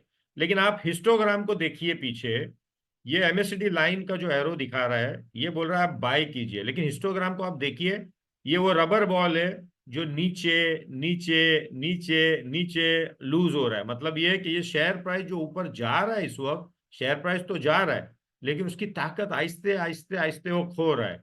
और उसका यहाँ पर हम लोग को सिग्नल मिला कि सेल सिग्नल। तो यहाँ पर आप देखिए कि कोशिश की गई मार्केट को गिराने की, क्योंकि हम लोगों को तो यही मालूम पड़ गया था कि ये मार्केट जो है अपना मोमेंटम खो रहा है, रबर बॉल गिर रहा है आहिस्ते आहिस्ते आहिस्ते करके। फिर वहां पर जोरदार बाइंग आई, वो आप देखिए ये हैमर आया, गिरने के बाद हैमर आया, उसके बाद ग्रीन कैंडल आई, मतलब अब मार्केट ऊपर जाएगा। और वैसे ही हुआ। फिर ये सिग्नल लाइन भी टर्न हो गई लेटर और वो चलता रहा। फिर आप देखिए हिस्टोग्राम, मोमेंटम यहां से बढ़ना शुरू हुआ, ये देखिए लाइन डाइवर्जेंस उसका बढ़ रहा है, ऊपर ऊपर ऊपर की तरफ आ रही है, प्राइस भी फिर ऊपर जाने लगा एंड इट कीप फॉलिंग। फिर यहाँ पर आके क्या हो रहा है कि देखिए मोमेंटम गिर रहा है, बॉल वापस गिर रहा है। और जब ये सिग्नल लाइन जैसी कटेगी तो आप यहाँ पर ट्रेंड लाइन लगाइए, जैसी ट्रेंड लाइन ब्रेक होगा तभी आप बेचिए। सिग्नल लाइन कभी कभी फॉल सिग्नल लाइन भी आती है, लेकिन आप ट्रेंड लाइन जैसा मैं बताया था, ट्रेंड लाइन मूविंग एवरेज, उसको भी आप देख के अपनी प्रोबेबिलिटी बढ़ा सकते हैं। स्टोकास्टिक ये भी एक मोमेंटम इंडिकेटर है जो ओवरबाउट ओवर सोल्ड सिचुएशन को बताता है। जैसा कि मैं इसका कैलकुलेशन, आपको इसको समझने की जरूरत नहीं है, सिर्फ इंडिकेटर को इस्तेमाल कैसा करना है वो समझो। जैसा मैं बताया था कि market extreme, left side right side किधर जाता है मार्केट, तो ये वो बताता है कि मार्केट अभी एक्सट्रीम में है। ये देखिए, ये नीचे की तरफ आता है ये इंडिकेटर, शेयर प्राइस ऊपर चलता है। अच्छा, ये सब फ्री में सॉफ्टवेयर मिलते हैं, जैसा trendview.com जो है उस पर ये सब फ्री है, अभी मैं बताऊंगा थोड़ी देर में आपको। तो ये 80 लाइन, ये 80 के ऊपर अगर आता है तो मतलब मार्केट ओवरबाउट लेवल में आ गया। ओवरबाउट का मतलब है बहुत लोगों ने बहुत ज्यादा बाय कर लिया है, अब सेलिंग का टाइम है। और ये लाल लाइन जो है सिग्नल लाइन है, जैसी ये ब्लू लाइन उसको कट करती है 80 के अंदर, तो मतलब बेचो। तो देखिए आप यहाँ से मार्केट नीचे आ गया, और ये 20 के नीचे जो लाइन जाती है तो इसका मतलब है ओवरसोल्ड हो गया। यहाँ देखिए दिखा रहा है ओवरसोल्ड, मतलब बहुत लोगों ने बहुत कुछ बेच दिया। ये देखिए शेयर पूरा गिरते गिरते गिरते बार चार्ट में दिखा रहा है, और यहाँ ओवरसोल्ड लेवल में आ गया।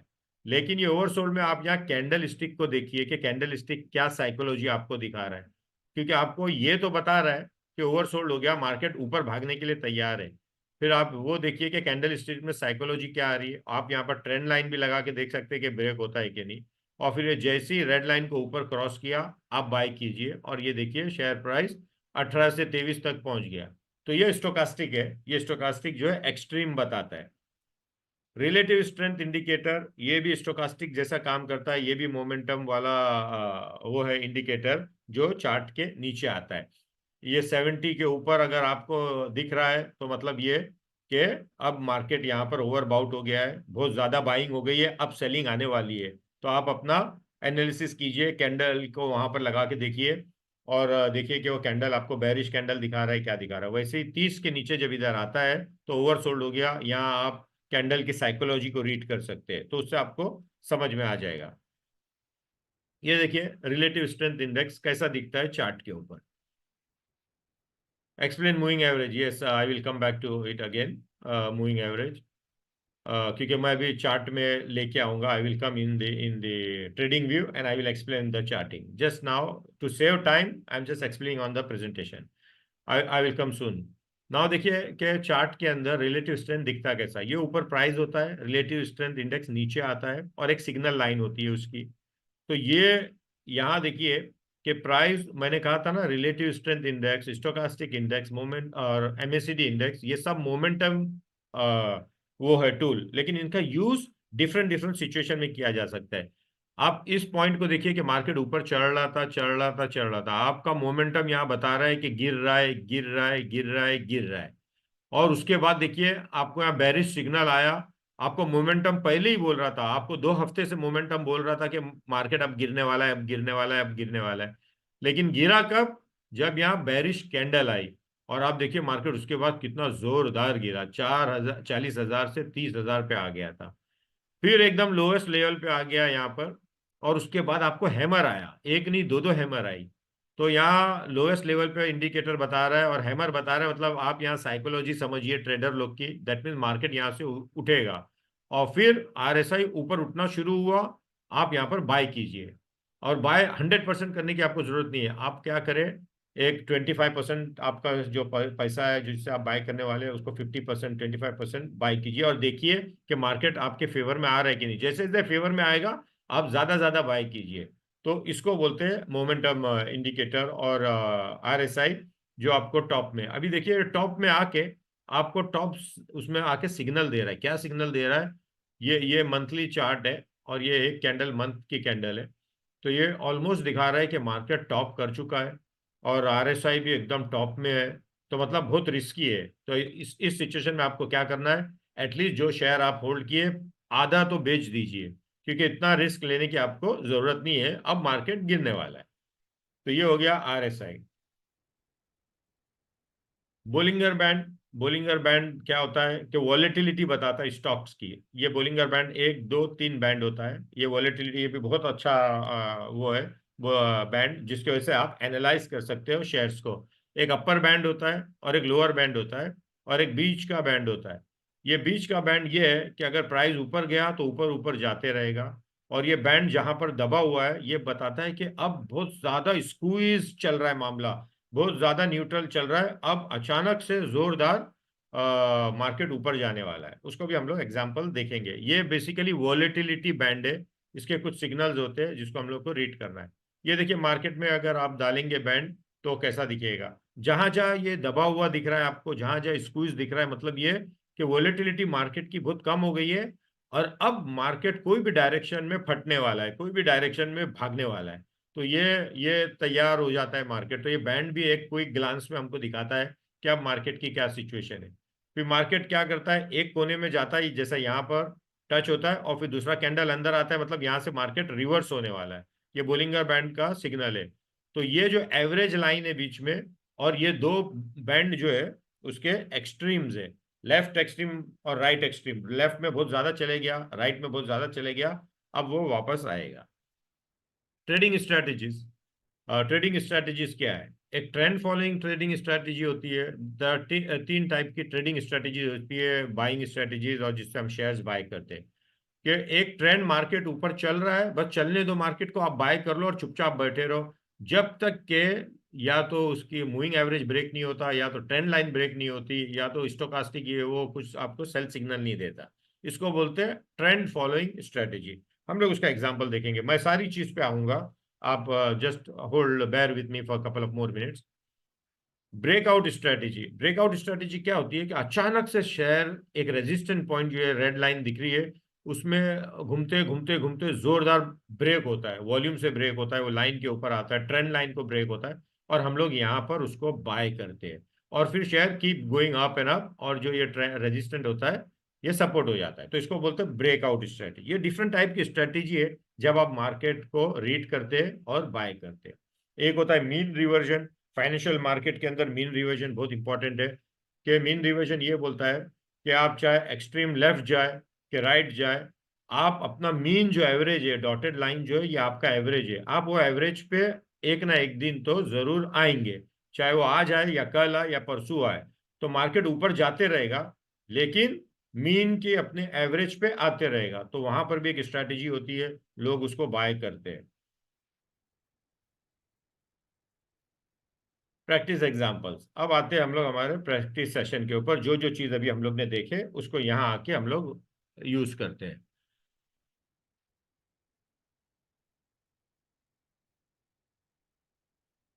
ओके ओके, नाउ मैं ट्रेंड लाइन डिलीट करता हूं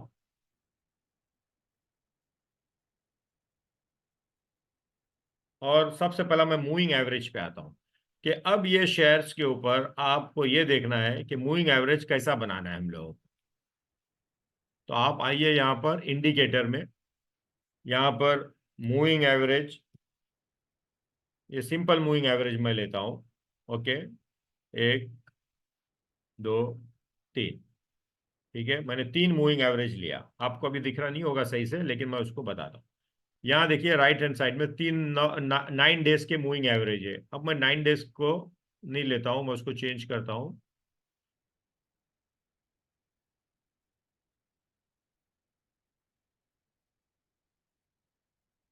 एक 20 डे मूविंग एवरेज लेता हूँ। ओके, एक मैं आपको दिखा रहा हूँ ताकि आप इसको यूज करो तो आपको पता रहे कि इसको यूज कैसा करना। 50 डे मूविंग एवरेज लेता हूँ और उसका कलर मैं चेंज करता हूँ ताकि मुझे मालूम पड़े कि ये 50 डे मूविंग एवरेज है। आप देखिए अब चार्ट के ऊपर कैसा वो चेंज हुआ। और अब मैं इसको 200 डे मूविंग एवरेज लेता हूँ, इसमें जाके मैं 200 करता हूँ, इसका भी कलर चेंज करता हूँ ताकि हमें मालूम रहे कि वी नो कि this is 200 day moving average. Now let's analyze the chart. Now you see at this chart how the chart is showing you a story here. After applying the moving average, let's start from the left side. Okay, left side the prices are down. You can see this is down and down and down and down till this moving average comes up and continues to cross this 200 moving average. This red line 200 moving average is the most important line for fund managers, banks, FIs and big investors. The big money comes when the shares goes above this 200 moving average. So जब share price 200 first सबसे पहला छोटे moving average को cross करने की कोशिश करता है यहाँ पर, फिर ये छोटा मूविंग एवरेज 20 को क्रॉस करने की कोशिश करता है। Sorry, we have 20, 50 and 200, yes.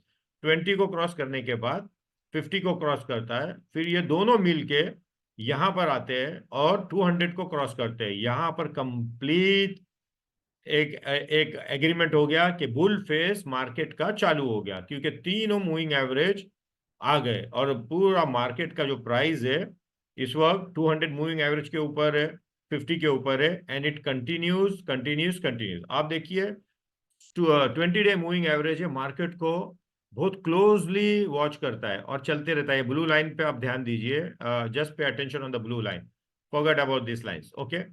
So it's very closely identifying the market, and you can buy the shares till it is above the blue line. Keep going, don't sell, don't sell, don't sell. The moment it cuts here, you sell. Just be safe. You sell 50%. Then the blue line has to cut this white line. When it cuts white line, then you sell completely. But कभी कभी क्या होता है, विपसॉज होता है, ऐसा ऊपर नीचे थोड़ा एक दो दिन इधर उधर हो जाता है।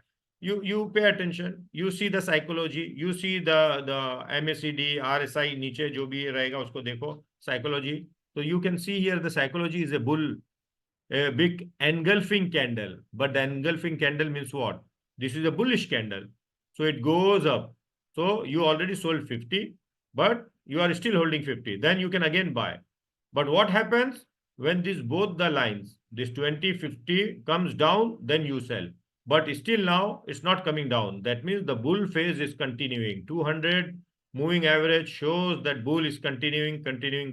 Now the first signal to sell comes from here. But those who are understanding the psychology of the market, they can understand from very looking at this point that the sell signal is already generated here. But still people are waiting. Okay, those who are following moving average to be safe side. Now the sell signal came. You sell.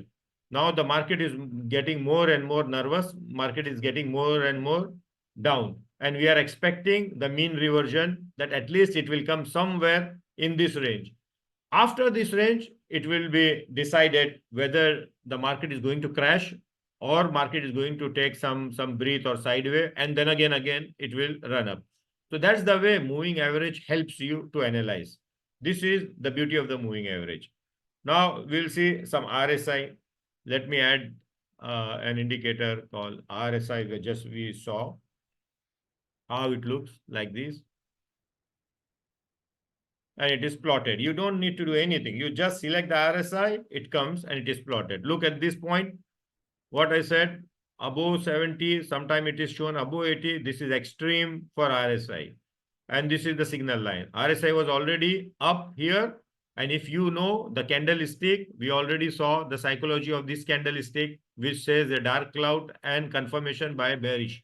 What happened? It came down and the market is coming down. Smart investors, they start selling here, and some people is still waiting for the market to go up. So this is the beauty of the indicators. You can take help from the indicator. Let's go MACD, moving average and convergence and divergence. Look at this. It's taking time to load. Yeah. Now, momentum indicator, all the momentum indicator has one very common feature, which is called negative divergence and positive divergence. This is very, very important when you analyze momentum indicator. Look at these 2 points.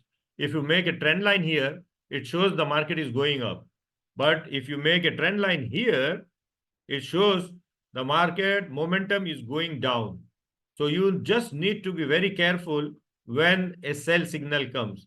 So the indicator already gave you sell signal. Indicator आपके share price के साथ नहीं चल रहा है, इसका मतलब वो जो रबर बॉल है आहिस्ते आहिस्ते अपनी ताकत खो रहा है। तो you have to be very careful here कि ये मार्केट में खरीदने का टाइम है कि बेचने का टाइम है, कि you have to be very careful. और जैसे ये रेड लाइन क्रॉस करता है तो वो आपको सिग्नल दे देता है। यहाँ देखिए रेड जो हिस्टोग्राम है ये अब ऊपर चल रहा है। Again there is a signal inside here. ये 2 पॉइंट को आप टच करेंगे तो आपको नीचे दिखा रहा है, लेकिन आप ये 2 पॉइंट को अगर टच करेंगे तो ये नीचे नहीं दिखा रहा है, ये ऊपर दिखा रहा है। दैट मीन्स मार्केट कोशिश कर रहा है ऊपर जाने की। तो you have to be very careful here, keep looking at good signals, बीच बीच में आपको अपॉर्चुनिटी मिलेगी, मार्केट एक दो दिन ऊपर भागेगा फिर नीचे आएगा। तो ये this is the beauty of the indicator. Now let's see the another indicator which is what we saw, stochastic. By the way market के अंदर 700 प्लस इंडिकेटर्स है और everybody make, but this is the indicators which I shown, they are the main indicators. Look again at the same time, market जब एकदम ऊपर गया, आपको यहाँ तो पहले ये साइकोलॉजी मालूम पड़ गई थी और स्टोकास्टिक भी उसमें था, टॉप में था, 80 के ऊपर था और सिग्नल भी आ गया, आपको रेड लाइन से कट करके नीचे आ गया, मतलब रेड लाइन को क्रॉस किया मतलब सेल। और ये वो जो आदमी शेयर लेके बैठा है, ये देखने के बाद भी नहीं बेचेगा, तो it's a very common sense कि उसको आता नहीं है शेयर मार्केट में, उसको शेयर मार्केट में ट्रेडिंग करना नहीं आता है, उसको टेक्निकल नहीं आता है। जो टेक्निकल आता है वो कितना स्मार्ट रहेगा आदमी, ही नोज। और यहाँ पर देखिए इसके अंदर भी आपको स्टोकास्टिक आपको डाइवर्जेंस दे रहा है। ये देखिए रेड लाइन को अगर मैं मिलाऊंगा तो ये थोड़ा सी ऊपर दिखा रही है, ये नीचे जा रहा है, लेकिन ये ऊपर दिखा रही है, मतलब ये कि कोशिश की जा रही है, जैसा मैंने आपको बताया ना, ये देखिए कोशिश की जा रही है इन्वर्टेड हैमर और डोजी के साथ। तो ये है beauty of an indicator. Indicator को आप लेके आप अपना ट्रेडिंग का जो वो है उसको आप और अच्छा बना सकते हैं। let me come back again.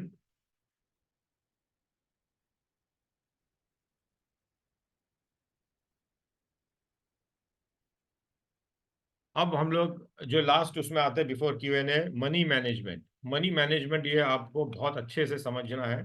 और सॉरी, मनी मैनेजमेंट किसको बोलते हैं?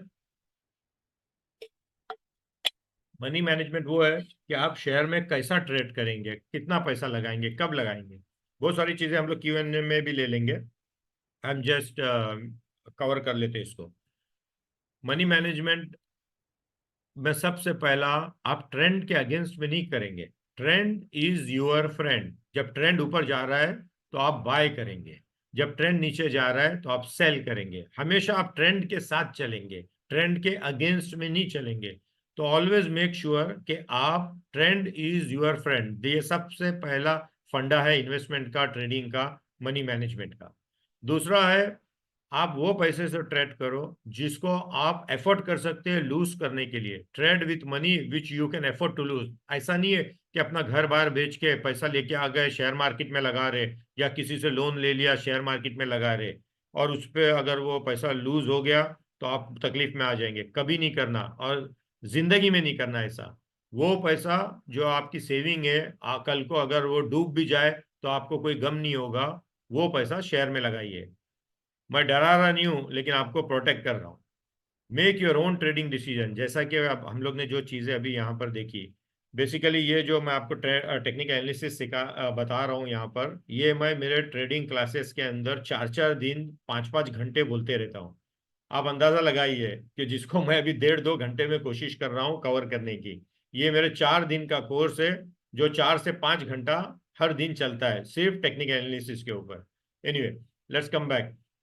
तो money management means make your own trading decision. आप जो सीखे हैं आप उसको एनालाइज करो और आप उस पर डिसीजन लो, ना कि आपका पड़ोसी बोल रहा है ये शेयर बाय कर, ना कि आपका लिफ्ट मैन बोल रहा है ऑफिस का कि कौन सा शेयर बाय करना है। ये सब निशानी है कि आपका ड्राइवर भी, अगर आपको टैक्सी ड्राइवर भी अगर बोलेगा कौन सा शेयर बाय करना है, तो मतलब ये निशानी है कि इस वक्त शेयर मार्केट में शेयर्स को बेचो और बाहर निकलो। ये बहुत फेमस कहावत है। कैपिटल एलोकेशन, कैपिटल आप अगर आपके पास 1 लाख है, 10 लाख है, तो आप अपने शेयर में कैसा एलोकेट करेंगे? सबसे पहला तो आपको एक ट्रायंगल बनाना पड़ेगा और वो बेस जो होगा लार्ज कैप होगा, जिसके अंदर 60% आपका लार्ज कैप में लगेगा, अच्छी टॉप क्लास की कंपनी में लार्ज कैप। जो हम लोग ने कल देखा, शोएब ने बताए थे कि large cap, mid cap, small cap क्या होता है। फिर उसके बाद 30% मिड कैप में और उसके बाद जो बचा कुचा होगा वो स्मॉल कैप में। तो आपका एक ट्रायंगल बनेगा, टिप के ऊपर सबसे छोटा, बेस के अंदर सबसे बड़ा, उसका आपको कैपिटल एलोकेशन उस टाइप का आपका शेयर होना चाहिए, लार्ज कैप, मिड कैप और स्मॉल कैप। आपको एसेट क्लास में भी अगर आपके पास 1 करोड़ रुपया है तो आप 1 करोड़ के 1 करोड़ आप शेयर में मत लगाइए, आप उसमें से 50 लाख शेयर में लगाइए, उसमें से 25-30 लाख घर में लगाइए और 25-30 लाख का आप गोल्ड खरीदिए।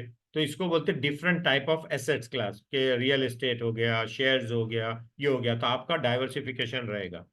पोजीशन साइजिंग, अगर आप अपना 1 करोड़ रुपया या 10 लाख रुपया शेयर्स में लगाए तो एक कंपनी के अंदर 5% के ऊपर नहीं लगाना। लोग तो 2% से 5% के बीच में रखते हैं, और 10% तो कभी नहीं जाना। यानी आपका अगर 1 लाख रुपया है तो जो शेयर्स लोगे आप, रिलायंस का शेयर लोगे तो सिर्फ 5% या मैक्सिमम बाय मैक्सिमम 10% आपके टोटल पैसे का वो हिस्सा होना चाहिए। ना कि आप अपना 10 के 10 लाख रुपया एक ही शेयर में लगा दो और कभी गलती हो गई तो पूरा की पूरा 10 लाख की 12 बच जाएगी। तो हमेशा पोजीशन साइजिंग पे ध्यान देना। दूसरा, डाइवर्सिफिकेशन करना। जैसा कि आपके पास 1 लाख है, 10 लाख है, आपको मैं बताया कि आप 10 कंपनी खरीदो, एक कंपनी मत खरीदो, तो आप वो 10 के 10 IT कंपनी नहीं खरीद लेना। आप क्या करो, उसके अंदर डाइवर्सिफाई करो कि 20% मेरा IT कंपनी में रहेगा, 20% मेरा ऑयल कंपनी में रहेगा, 20% मेरा FMCG कंपनी में रहेगा, 20% मेरा मैन्युफैक्चरिंग और इंजीनियरिंग में रहेगा। तो ऐसा करके आप इंडस्ट्री वाइज डाइवर्सिफिकेशन करो, क्योंकि स्टॉक मार्केट में क्या होता है कि एक इंडस्ट्री जब ऊपर जाती है तो दूसरी नीचे आती है, दूसरी नीचे आती है तो तीसरी ऊपर जाती है, तो आप प्रोटेक्टेड रहेंगे, आपको लॉस नहीं होगा। और कट योर लूजिंग पोजीशन, जैसा आपको शेयर, आपने अगर कोई शेयर 100 रुपये में खरीदा और वो आपके हिसाब से ऊपर नहीं गया, नीचे आ गया, और आपका जो स्टॉप लॉस है, आपका जो सपोर्ट है वो ब्रेक कर दिया, तो दर्द नहीं करना उसका कि अरे मैं वो फट से पोजीशन काट देना अपनी, और अपनी गलती मान लेना कि मैंने गलत किया है ये, और गलती से सीखना। ये स्टॉक मार्केट का बहुत बड़ा फंडा है, बहुत बड़ा एग्जाम्पल है कि cut losing position and let profit run. और जो शेयर ऊपर जा रहा है और सपोर्ट में है उसको जाने दो, उसको जाने दो जब तक वो अपना सपोर्ट ब्रेक नहीं करता है। तो ये कुछ चीजें जो बहुत इंपॉर्टेंट है। और लास्ट ये कि बहुत ही पेशेंट रहना। अगर आपके पास 1 लाख के 1 करोड़ रुपया है और आपके मतलब का शेयर आ रहा नहीं है, आपके ये मनी मैनेजमेंट में कोई फिट नहीं हो रहा है, या सपोर्ट में नहीं आ रहा है, या MACD से नहीं मिल रहा है, RSI से नहीं मिल रहा है, कोई बात नहीं, आराम से बैठे रहो, कुछ करने की जरूरत नहीं। Be patient and wait for good trading opportunity. Trading नहीं करना भी पैसे कमाने जैसा है। क्यों? क्योंकि आप पैसा लूज नहीं कर रहे गलत डिसीजन लेके। तो इसलिए अगर आपको नहीं मिल रहा है कोई अपॉर्चुनिटी, आप चुपचाप बैठिए, मार्केट को वॉच वॉच कीजिए, एनालाइज कीजिए, जो चीज हमने यहाँ सीखी है उसको प्रैक्टिस करने की कोशिश कीजिए, और रेगुलर प्रैक्टिस करिए, तब जाके आप उसमें परफेक्ट होंगे। तो ये कुछ चीजें थी। अभी Q&A आ गया, और फिर हम लोग कुछ चीज़ें लेते हैं उसके ऊपर। तो इंशाल्लाह Q&A के अंदर मेरे साथ शोएब भी ज्वाइन हो जाएंगे, इमरान भी ज्वाइन हो जाएंगे Q&A के लिए। और कुछ चीज़ें रह गई है तो हम लोग Q&A में उसको कवर कर सकते हैं। जज़ाकल्लाह खैर।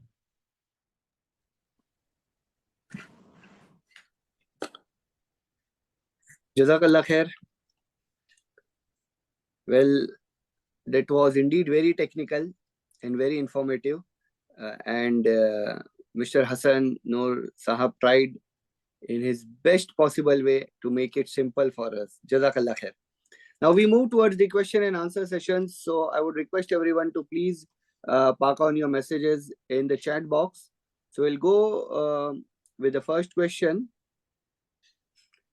Could you please explain stock splitting and when companies decide to do it? I believe this has been replied. Shoaib, you can take this question. I believe this has been responded by Brother Imran, as stock splits is a corporate action in which company issues additional shares to the shareholder.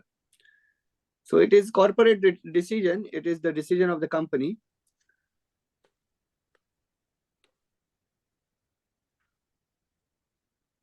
अगर शोएब भाई को कुछ add करना है तो इसमें they can add, he can add. Okay. Shoaib भाई आप Okay.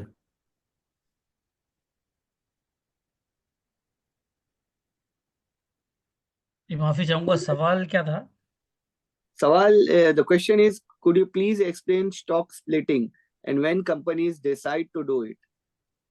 Furthermore, could you talk about decoupling? Ji, stock split, it is the case when you have your share price too high.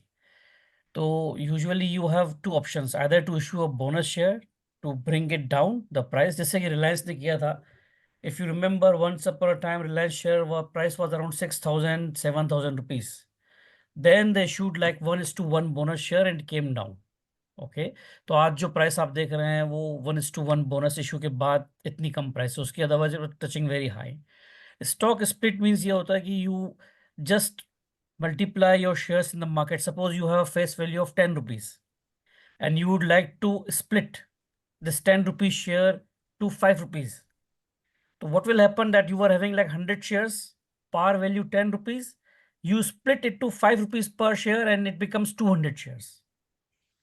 So share capital remains same, but because the stock split is there, so price comes down. Company ऐसा क्यों करती है? For the reason that many times your stock price goes beyond reach for normal investors. अगर आप MRF shares देखें आज की तारीख में, the price of one share has gone to a level of 1,50,000 rupees. This is the highest market price share stock in the Indian market. तो अगर company चाहे तो स्टॉक को स्प्लिट कर सकती है या बोनस दे सकती है to bring the price down and approachable by normal investors, लेकिन ऐसा नहीं हो रहा है. But in general many companies they do it for the better trading purpose, volume increment, for the reason this is the main purpose of stock split.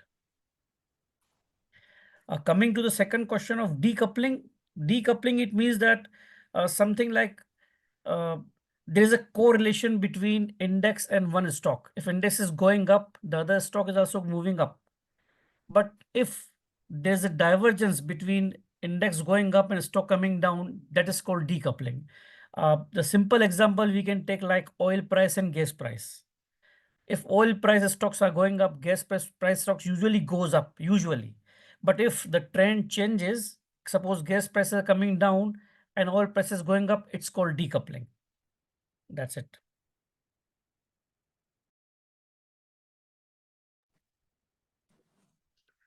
Thank you so much. There is a question related to, can you please tell on liquidity of shares?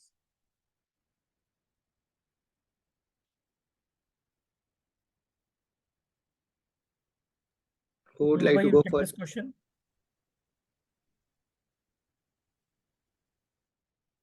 Let me take the discussion. Okay. See, basically, liquidity of shares is what? Basically, liquidity means that the shares there is always. This is one very basic funda to understand the liquidity of a share. The buying, which is the bid price, and the selling, which is the offer price, the spread should be very, very, very, very minimum. Okay, the spread between the buy and the sell. So these are the best shares to trade for a day trade.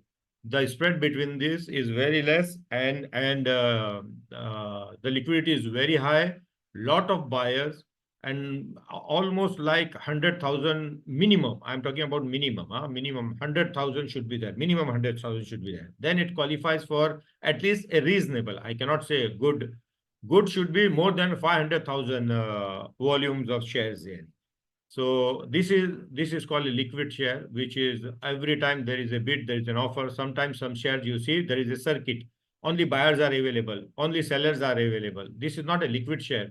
It gets a circuit breaker and the trading stops. So you cannot do a trading or a day trading, or you cannot predict that this share is a good liquid share. Say, for example, you are a day trader, you bought some shares and you want to sell it, and there is a circuit breaker at 5%. So you got stuck. And you hold it, and then you have to take the delivery, pay the full amount, wait for the next day, till you do the selling part. This is illiquid shares, and the liquid shares are all the A group shares, and they don't have the circuit breakers, and they have the overall market circuit for 20%, something like this. They have different criteria applied to them. So they are always liquid, even by mistake. If you don't put any rate of buying, like just put market rate, they will buy exactly at the market rate, what's going on in the market. But some shares, the price is shown on the screen 100. And if you say, okay, buy at market, maybe you will end up buying at 120 or 110. This is very liquid shares like this. So liquidity plays a very big role in stock investments, and liquidity shows how popular is these shares and how many people are involved in this buying and selling. Yes. Thank you. There are quite a few questions. Let us pick some. Please share some information on mutual funds, ETFs. So someone would like to know about the mutual fund. Yeah, Shoaib. Mutual fund को अगर simple तरीके से समझें तो आप ये लेके there are 100 people, 100 लोग हैं जिनके पास छोटा छोटा अमाउंट है. So they all pool together and give it to like any company, जो कि आपका आईसीआईसी है, कोटक है, कोई भी है. तो because of the pooling of 100 people it becomes a big corpus. और वो जो एंटिटी है वो आपका पैसा स्टॉक मार्केट में लगाती है, but you don't get actual shares. आपको उस फंड के यूनिट्स मिलते हैं. तो पैसा आपका स्टॉक मार्केट में ही लगा है, डिफरेंट कंपनीज में लगा है, but you don't get shares, you get units of that mutual fund. So mutual fund is called pooling of funds by a group of investors. That's clear. Coming to ETF. ETF is same like you can say mirroring the performance of index. तो मान लीजिए कि आज मैंने अपनी company खोली और मैंने एक ETF क्रिएट किया. ETF means exchange traded fund. तो जैसे निफ्टी का मैंने एक मिरर इमेज अपने पास क्रिएट कर लिया कि निफ्टी में 50 कंपनीज है और मेरा सारा पैसा उसी 50 कंपनी में लगेगा with respect to the weight market. यानी कि मार्केट कैप किसका, रिलायंस सबसे ज्यादा है तो सबसे ज्यादा पैसा उसमें लगेगा. और जो सबसे छोटी कंपनी होगी, मान ली विप्रो है, तो उसमें कम पैसा लगेगा. But I will just mirror exactly Nifty. तो जितनी निफ्टी की परफॉर्मेंस होगी उतनी मेरे ETF की परफॉर्मेंस होगी. म्यूचुअल फंड में ऐसा नहीं होता. म्यूचुअल फंड में you select your stocks, ETF में you don't select your stocks. ETF में वही स्टॉक्स आप ले सकते हैं जिसका आप मिररिंग कर रहे हैं. Is that clear? Yes, thank you. Okay. The website TradingView and Money Control have lots of details. It is very confusing. Could you please share or show which areas are useful for beginners and which areas to ignore? On the trading view, you just go on the charting. You know, you don't need to go here and there, because the moment you open a trading view, let me try to open in front of you a new, if it is opening, trading view. See, this is, once anybody opens a trading view, this opens. Okay, you just go on the product. You can see my screen here. Yes, yes. Yeah, you just go on the product, click on the super charts. You are done. You will be in the charts and use these charts. On the left hand side, you have all the tools. On the top side, you have all the indicators which we shown, and just drag one by one, like for trend lines and all these things, and use it. You don't need to go anywhere. This is the best to do the charting, and its free version have 4-5 indicators. Paid version will give you like more features. So this is a very good site, and I'm using it. You know, and a lot of people use this. And one more thing, I think if you have a broker account with any of the broker, they also have a lot of features like Sharekhan, HDFC, ICICI. They themselves give to their investors and their subscribers free of charge the technical softwares. So you can get from there also. Hasan भाई, इसी से related एक question और था इसमें कि please advice sequence in which we can use indicators, which one first to last, जो आपने इंडिकेटर्स बताए. Okay, I understand your point. देखिए, सबसे पहले स्टॉक को एनालाइज करने के लिए जो बेसिक जो प्राइस इंफॉर्मेशन, जो इंफॉर्मेशन चाहिए, वो प्राइस की इंफॉर्मेशन चाहिए. और ये सारे इंडिकेटर्स, चाहे MACD हो, RSI हो, सब प्राइस में से ही कैलकुलेशन करते हैं और अपने मोमेंटम ये वो डिफरेंट पैटर्न, डिफरेंट स्टाइल में रिप्रेजेंट करते हैं. सबसे पहले हम लोग को प्राइस देखना है.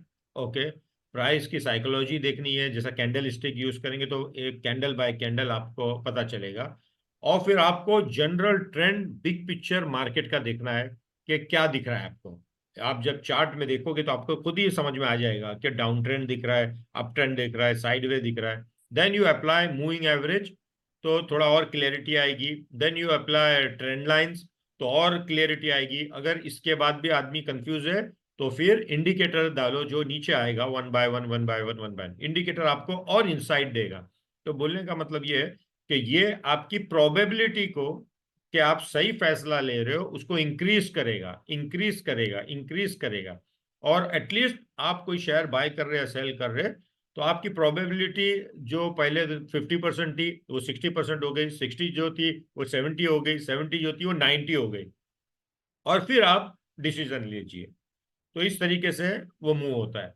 और जैसा मैंने कहा ना कि इंडिकेटर इस वक्त आज 760 इंडिकेटर्स प्लस इस दुनिया में है, लेकिन नोबडी यूज दिस 760। बस ये जो मैं बताया ना, ये मेन 60-70% ये मेन इंडिकेटर्स है जिसको पूरे वर्ल्ड ओवर ट्रेडर्स यूज करते हैं।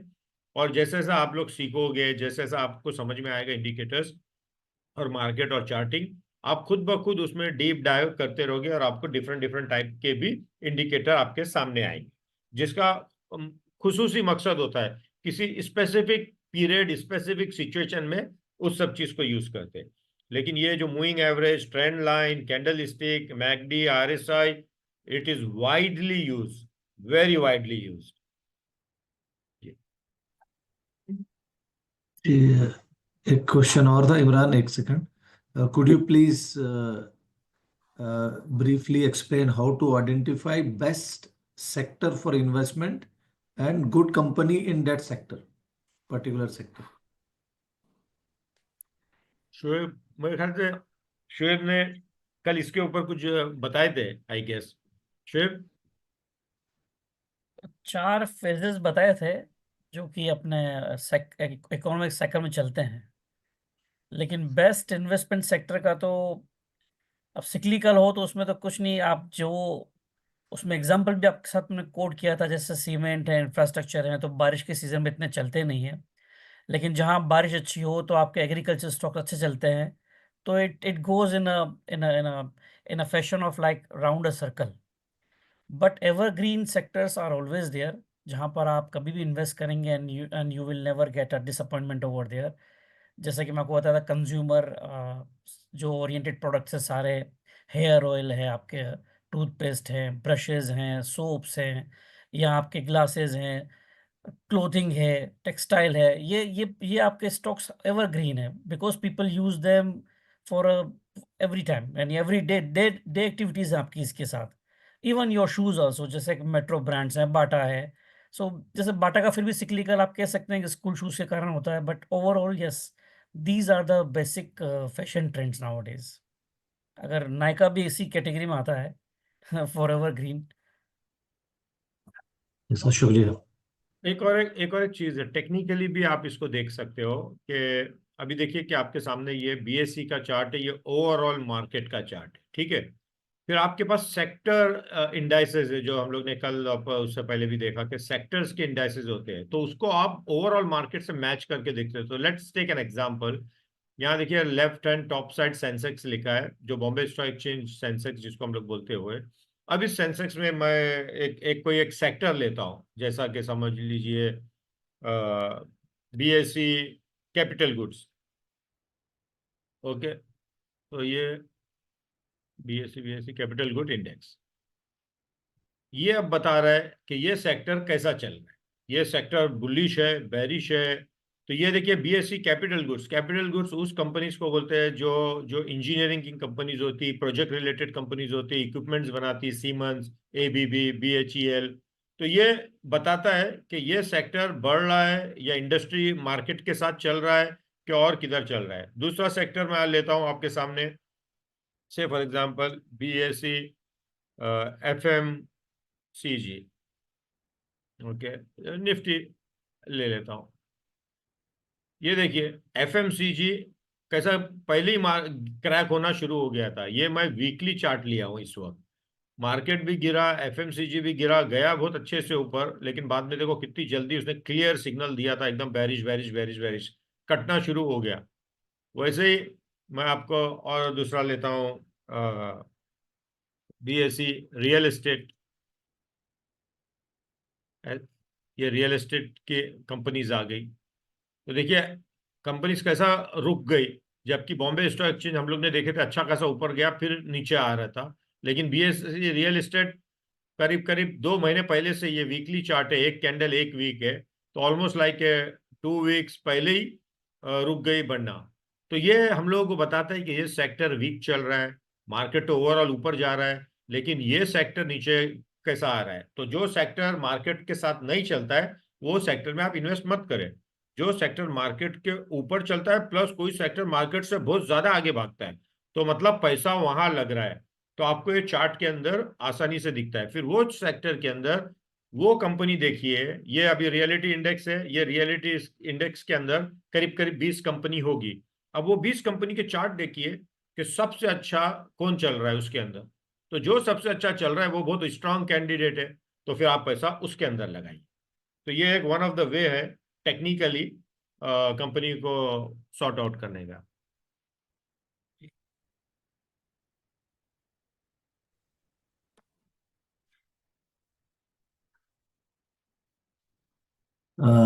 हसन भाई, लोग क्लासेस के बारे में भी पूछ रहे हैं, अगर वो जो आपने बोले 4 घंटे की क्लास, इस तरह की कोई क्लास ज्वाइन कर ये सकते हैं? बेसिकली मैं ये बैंकों के लिए लेता हूँ, कॉर्पोरेट्स के लिए लेता हूँ, मैं इंडिविजुअल्स के लिए नहीं लेता हूँ। और अच्छा यहाँ अच्छा। पर जो बैंकिंग एसोसिएशंस है और दूसरे फाइनेंशियल एसोसिएशंस है उन लोग मुझे बुलाते हैं, और उन लोगों के लिए मैं बैंकों के लिए और इन्वेस्टर लोग जो जो प्रोफेशनल इन्वेस्टर्स है उनके लिए कंडक्ट करता हूँ ये सब। ओके इंडिविजुअल्स के लिए नहीं करता। Okay. Thank you. There's a question related to BSE or NSE. What is difference and why there is price difference?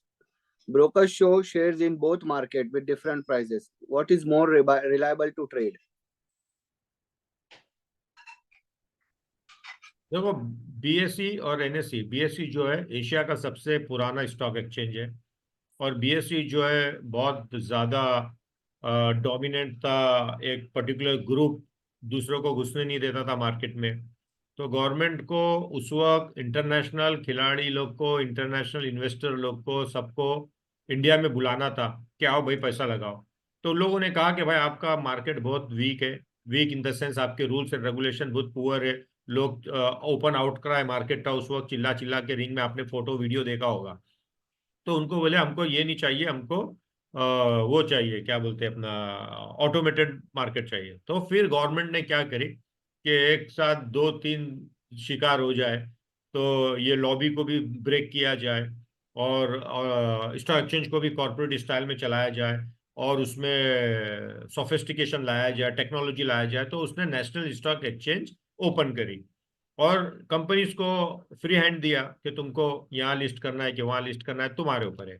तो मैक्सिमम ब्लू चिप्स कंपनी जो बड़ी बड़ी कंपनी है दोनों पर लिस्टेड है, क्योंकि पहले तो BSE पे ऑलरेडी लिस्टेड थे और NSE टेक्नोलॉजी एडवांस होने की वजह से वो लोग NSE के ऊपर भी आ गए।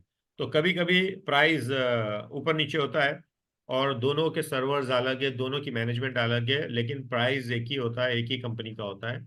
तो उसमें 19-20 प्राइस कभी ऊपर नीचे होते हैं, लेकिन फिर बाद में BSE ने भी अपनी टेक्नोलॉजी को अपग्रेड किया, सब कुछ करके NSE के मुकाबले में आ गया। तो दोनों के बीच में कंपटीशन चलते रहता है और गवर्नमेंट ने इसलिए दोनों को रखा है कि स्टॉक एक्सचेंज अच्छा चलता रहे, कंपटीशन रहे दोनों के बीच में और दोनों अच्छी सर्विस इन्वेस्टर को देते रहे, ये उसका मकसद है। Thank you. एक क्वेश्चन है सर, बेहतर क्या है, बिटकॉइंस में इन्वेस्ट करना या शेयर बाजार में, या अमेजोन पे ट्रेडिंग करना, या यूट्यूब इन्फ्लुएंसर बनना? आपका इंटरेस्ट क्या है उस पे सर? हसन साहब, ना would आपने you- जवाब दे दिया। जी। Is it beneficial for us to invest Indian large capital companies rather than foreign companies like Hyundai? Public was not interested in their recent IPO. Shoaib, you will take this question.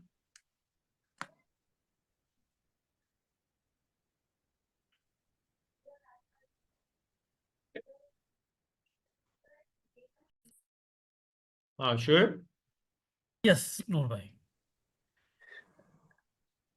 Yeah, would you like to take this question? तो there's nothing wrong in investing in any companies. अगर Hyundai का भी operation सारे यहाँ पर है तो publicly listed company है, तो there's nothing wrong in that also. So you can go for both, if an Indian large case companies also as well as Hyundai IPOs also. Though it is a foreign company, many foreign companies are listed here. Nestle is not, it's also MNC, correct? So that way you cannot say like that I should invest only in Indian large cap companies and not in the foreign origin companies. Thank you. That was clear. Could you please explain short selling, which Hindenburg did in Adani scenario? Shoaib, again. This is a very critical point of study जो कि बना हुआ है कि because the reason is that Adani Group has grown too big in very small number of years. यानी जब से 2014 से बना है, तो बेसिकली हिडनबर्ग जो है उनका काम ये है कि वो डिटेल केस स्टडीज करते हैं कि कोई ग्रुप जो है इतना ग्रो कर रहा है तो किस बेसिस पे कर रहा है और क्या उनके एथिकल सेंस है कि नहीं है। तो जो आरोप और प्रत्यारोप है जो एक्विजिशन और एक दूसरे पे कर रहे हैं ग्रुप वाले, तो उसमें यही है कि ऐसा कहा जाता है एडनबर्ग की तरफ से कि जितना भी उनके पास जो ब्लैक मनी है तो वो उन्होंने रूट करके मॉरिशस से और अपनी ही कंपनियों में फिर से पैसा लगाया। तो जैसा कि नूर भाई ने बताया कि market price is the game of demand and supply. So जब पैसा ज़्यादा आ गया तो किसी एक शेयर्स पे पैसा लगना शुरू हो गया, तो वो मोस्टली अडानी के ही शेयर्स थे, तो it went up triple 4 times 5 times 20 times इतने ऊपर चले गए। तो that's why Adani group became number 1 in from the Indian perspective across the globe. जैसे कि अडानी साहब जो थे नंबर 3rd बिलियनर बन गए, तो वो richest person in the world बन गए। तो हिडनबर्ग का ये एक्विजिशन है कि जो अडानी ग्रुप गया हुआ है वो प्रॉपर तरीके से नहीं गया है, वो उनके सारे इन्फ्लुएंस को यूज़ करके और गलत तरीके से ऊपर गया है। और अडानी ग्रुप क्लेम्स कि ऐसा नहीं हुआ है और हम जो कर रहे हैं वो बिल्कुल प्रोफेशनली तरीके से और एथिकल सेंस में कर रहे हैं। तो that's why the cases are going on in US courts also. So उसका फैसला भी आना बाकी है।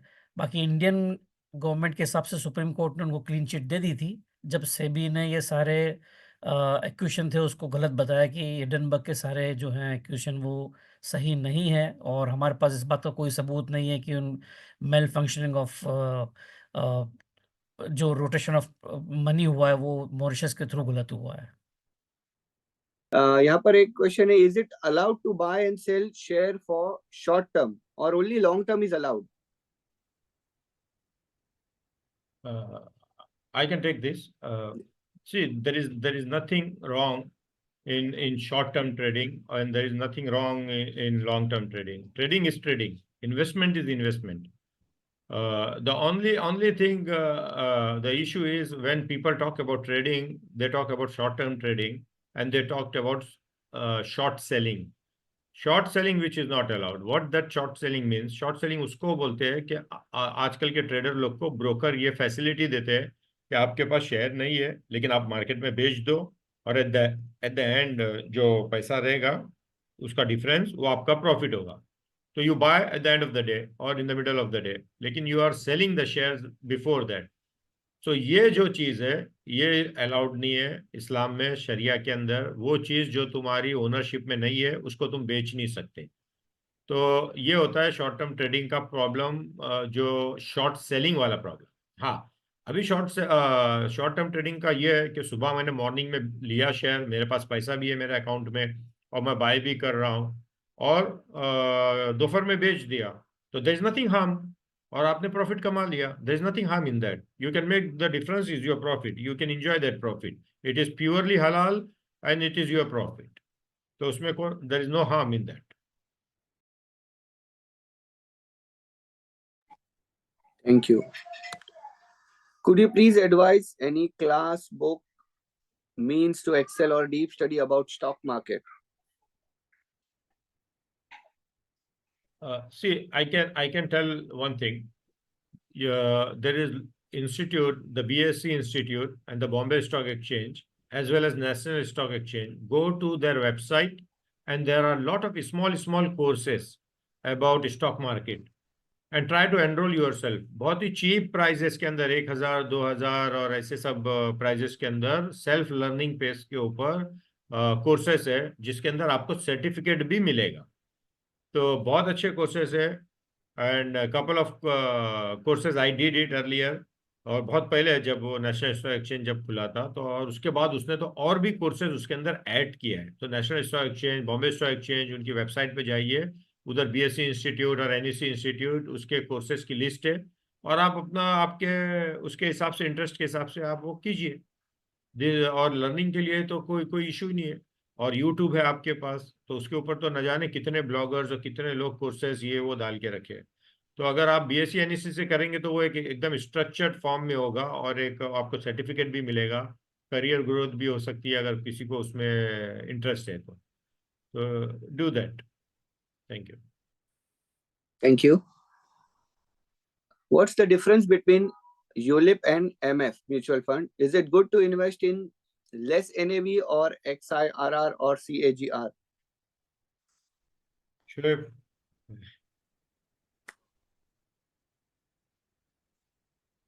Shoaib bhai, would you like to take this? Difference between ULIP and MF. Is it good to invest at less NAV or XIRR or CAGR? कल इसके बारे में डिस्कस किया था, यूलिप और म्यूचुअल फंड के बारे में, कि यूलिप जो है वो यूनिट लिंक्ड इंश्योरेंस पॉलिसी है और mutual fund is a pure stock market investment. तो प्रोडक्ट का बहुत बड़ा डिफरेंस है दोनों के बीच में. And as far as you are talking about NAV and IRR, always go for the IRR because that is the best measurement to know that how your mutual fund or ULIP scheme is performing. और in general सारे mutual fund आपको NAV इसलिए देते हैं कि उसकी value क्या है. यानी suppose you started investing in mutual fund eight rupees of like 50 rupees, और आपका एक साल बाद उसका प्राइस हो गया 62. So that is only NAV. 50 and 62 is only NAV, but 50 to 62 has gone up with a certain IRR. So that IRR is the best measurement for your rate of return. So always go for the best IRR companies, or sorry, mutual funds.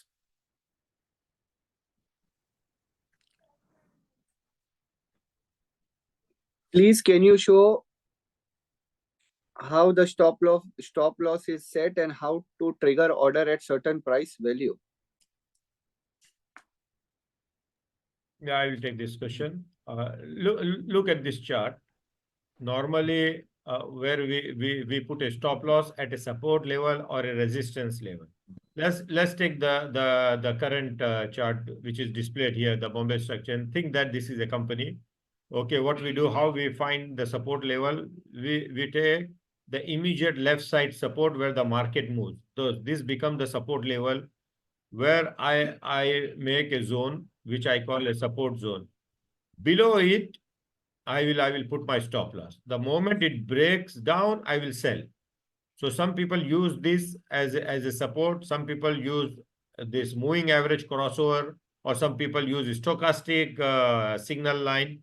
So there are different type of people, different type of strategies. They keep utilizing. Like sometimes I use stochastic. Sometimes I use support zones. Sometimes I use candlestick, like the upper candle, lower candle. Say for example here, the same candle. I want to buy this stock. What I will do? I will put a stop loss buy order at this level. I will keep this as my buying zone. And on top of this, I will put my order here, exactly here. This is the moment the stock turns up, break this level, I will buy the stock. So these are the zones which we need to identify. These are the congestion zone where the support, it takes support, it gets resistance. So it has to break, it has to take support. This is the way a stock do. There is a psychology behind it. It's not like simply we are taking this point or that point. No. It's a psychology. Yes. Thank you so much. I believe all the questions are being answered. Okay, there is one more. Which FIB number or any other tool do you usually use when any chart is in price discovery. That is at. So which FIB number or any other tool do you usually use? See, I understand that the Fudel Javedi is asking about Fibonacci number maybe. Mhm. And Fibonacci is basically a retracement number. So it's up to you. And there's a lot of strategies based on Fibonacci that we take like reversal, like as a reversal, that the price is going to reverse from that number. So there is nothing as such. Fibonacci number from 14, 20, 30 and 55, all these numbers, there are these zones of 60%. So there is not specific. It all depends. In it, sometimes short Fibonacci, the market reverse. Sometimes medium level Fibonacci, the market reverse. Sometimes it goes all the way to 66, the market reverse. So there is nothing as such that specific Fibonacci number. I hope I answered your query. Hasan साहब, मेरा सवाल ये था, शहरिया complaint shares अभी मेरे पास कुछ IPO थे पुरानी, जैसे एनटीपीसी और सुजलॉन था। बहुत से आईपीओ से थे और बहुत से जो है मैं परचेस करके रखा था जब आइडिया नहीं थी शहरिया कंप्लेंट की। लेकिन जब पता चला शहरिया कंप्लेंट की तो मैं उसको चेक किया तो पता चला कि वो सब नॉन कंप्लाइंट थे, तो मैं उनको उस वक्त बेच दिया। लेकिन कुछ अरसों बाद में, साल 1.5 साल बाद में, वो सारे जो है वो शहरिया कंप्लाइंट हो गए।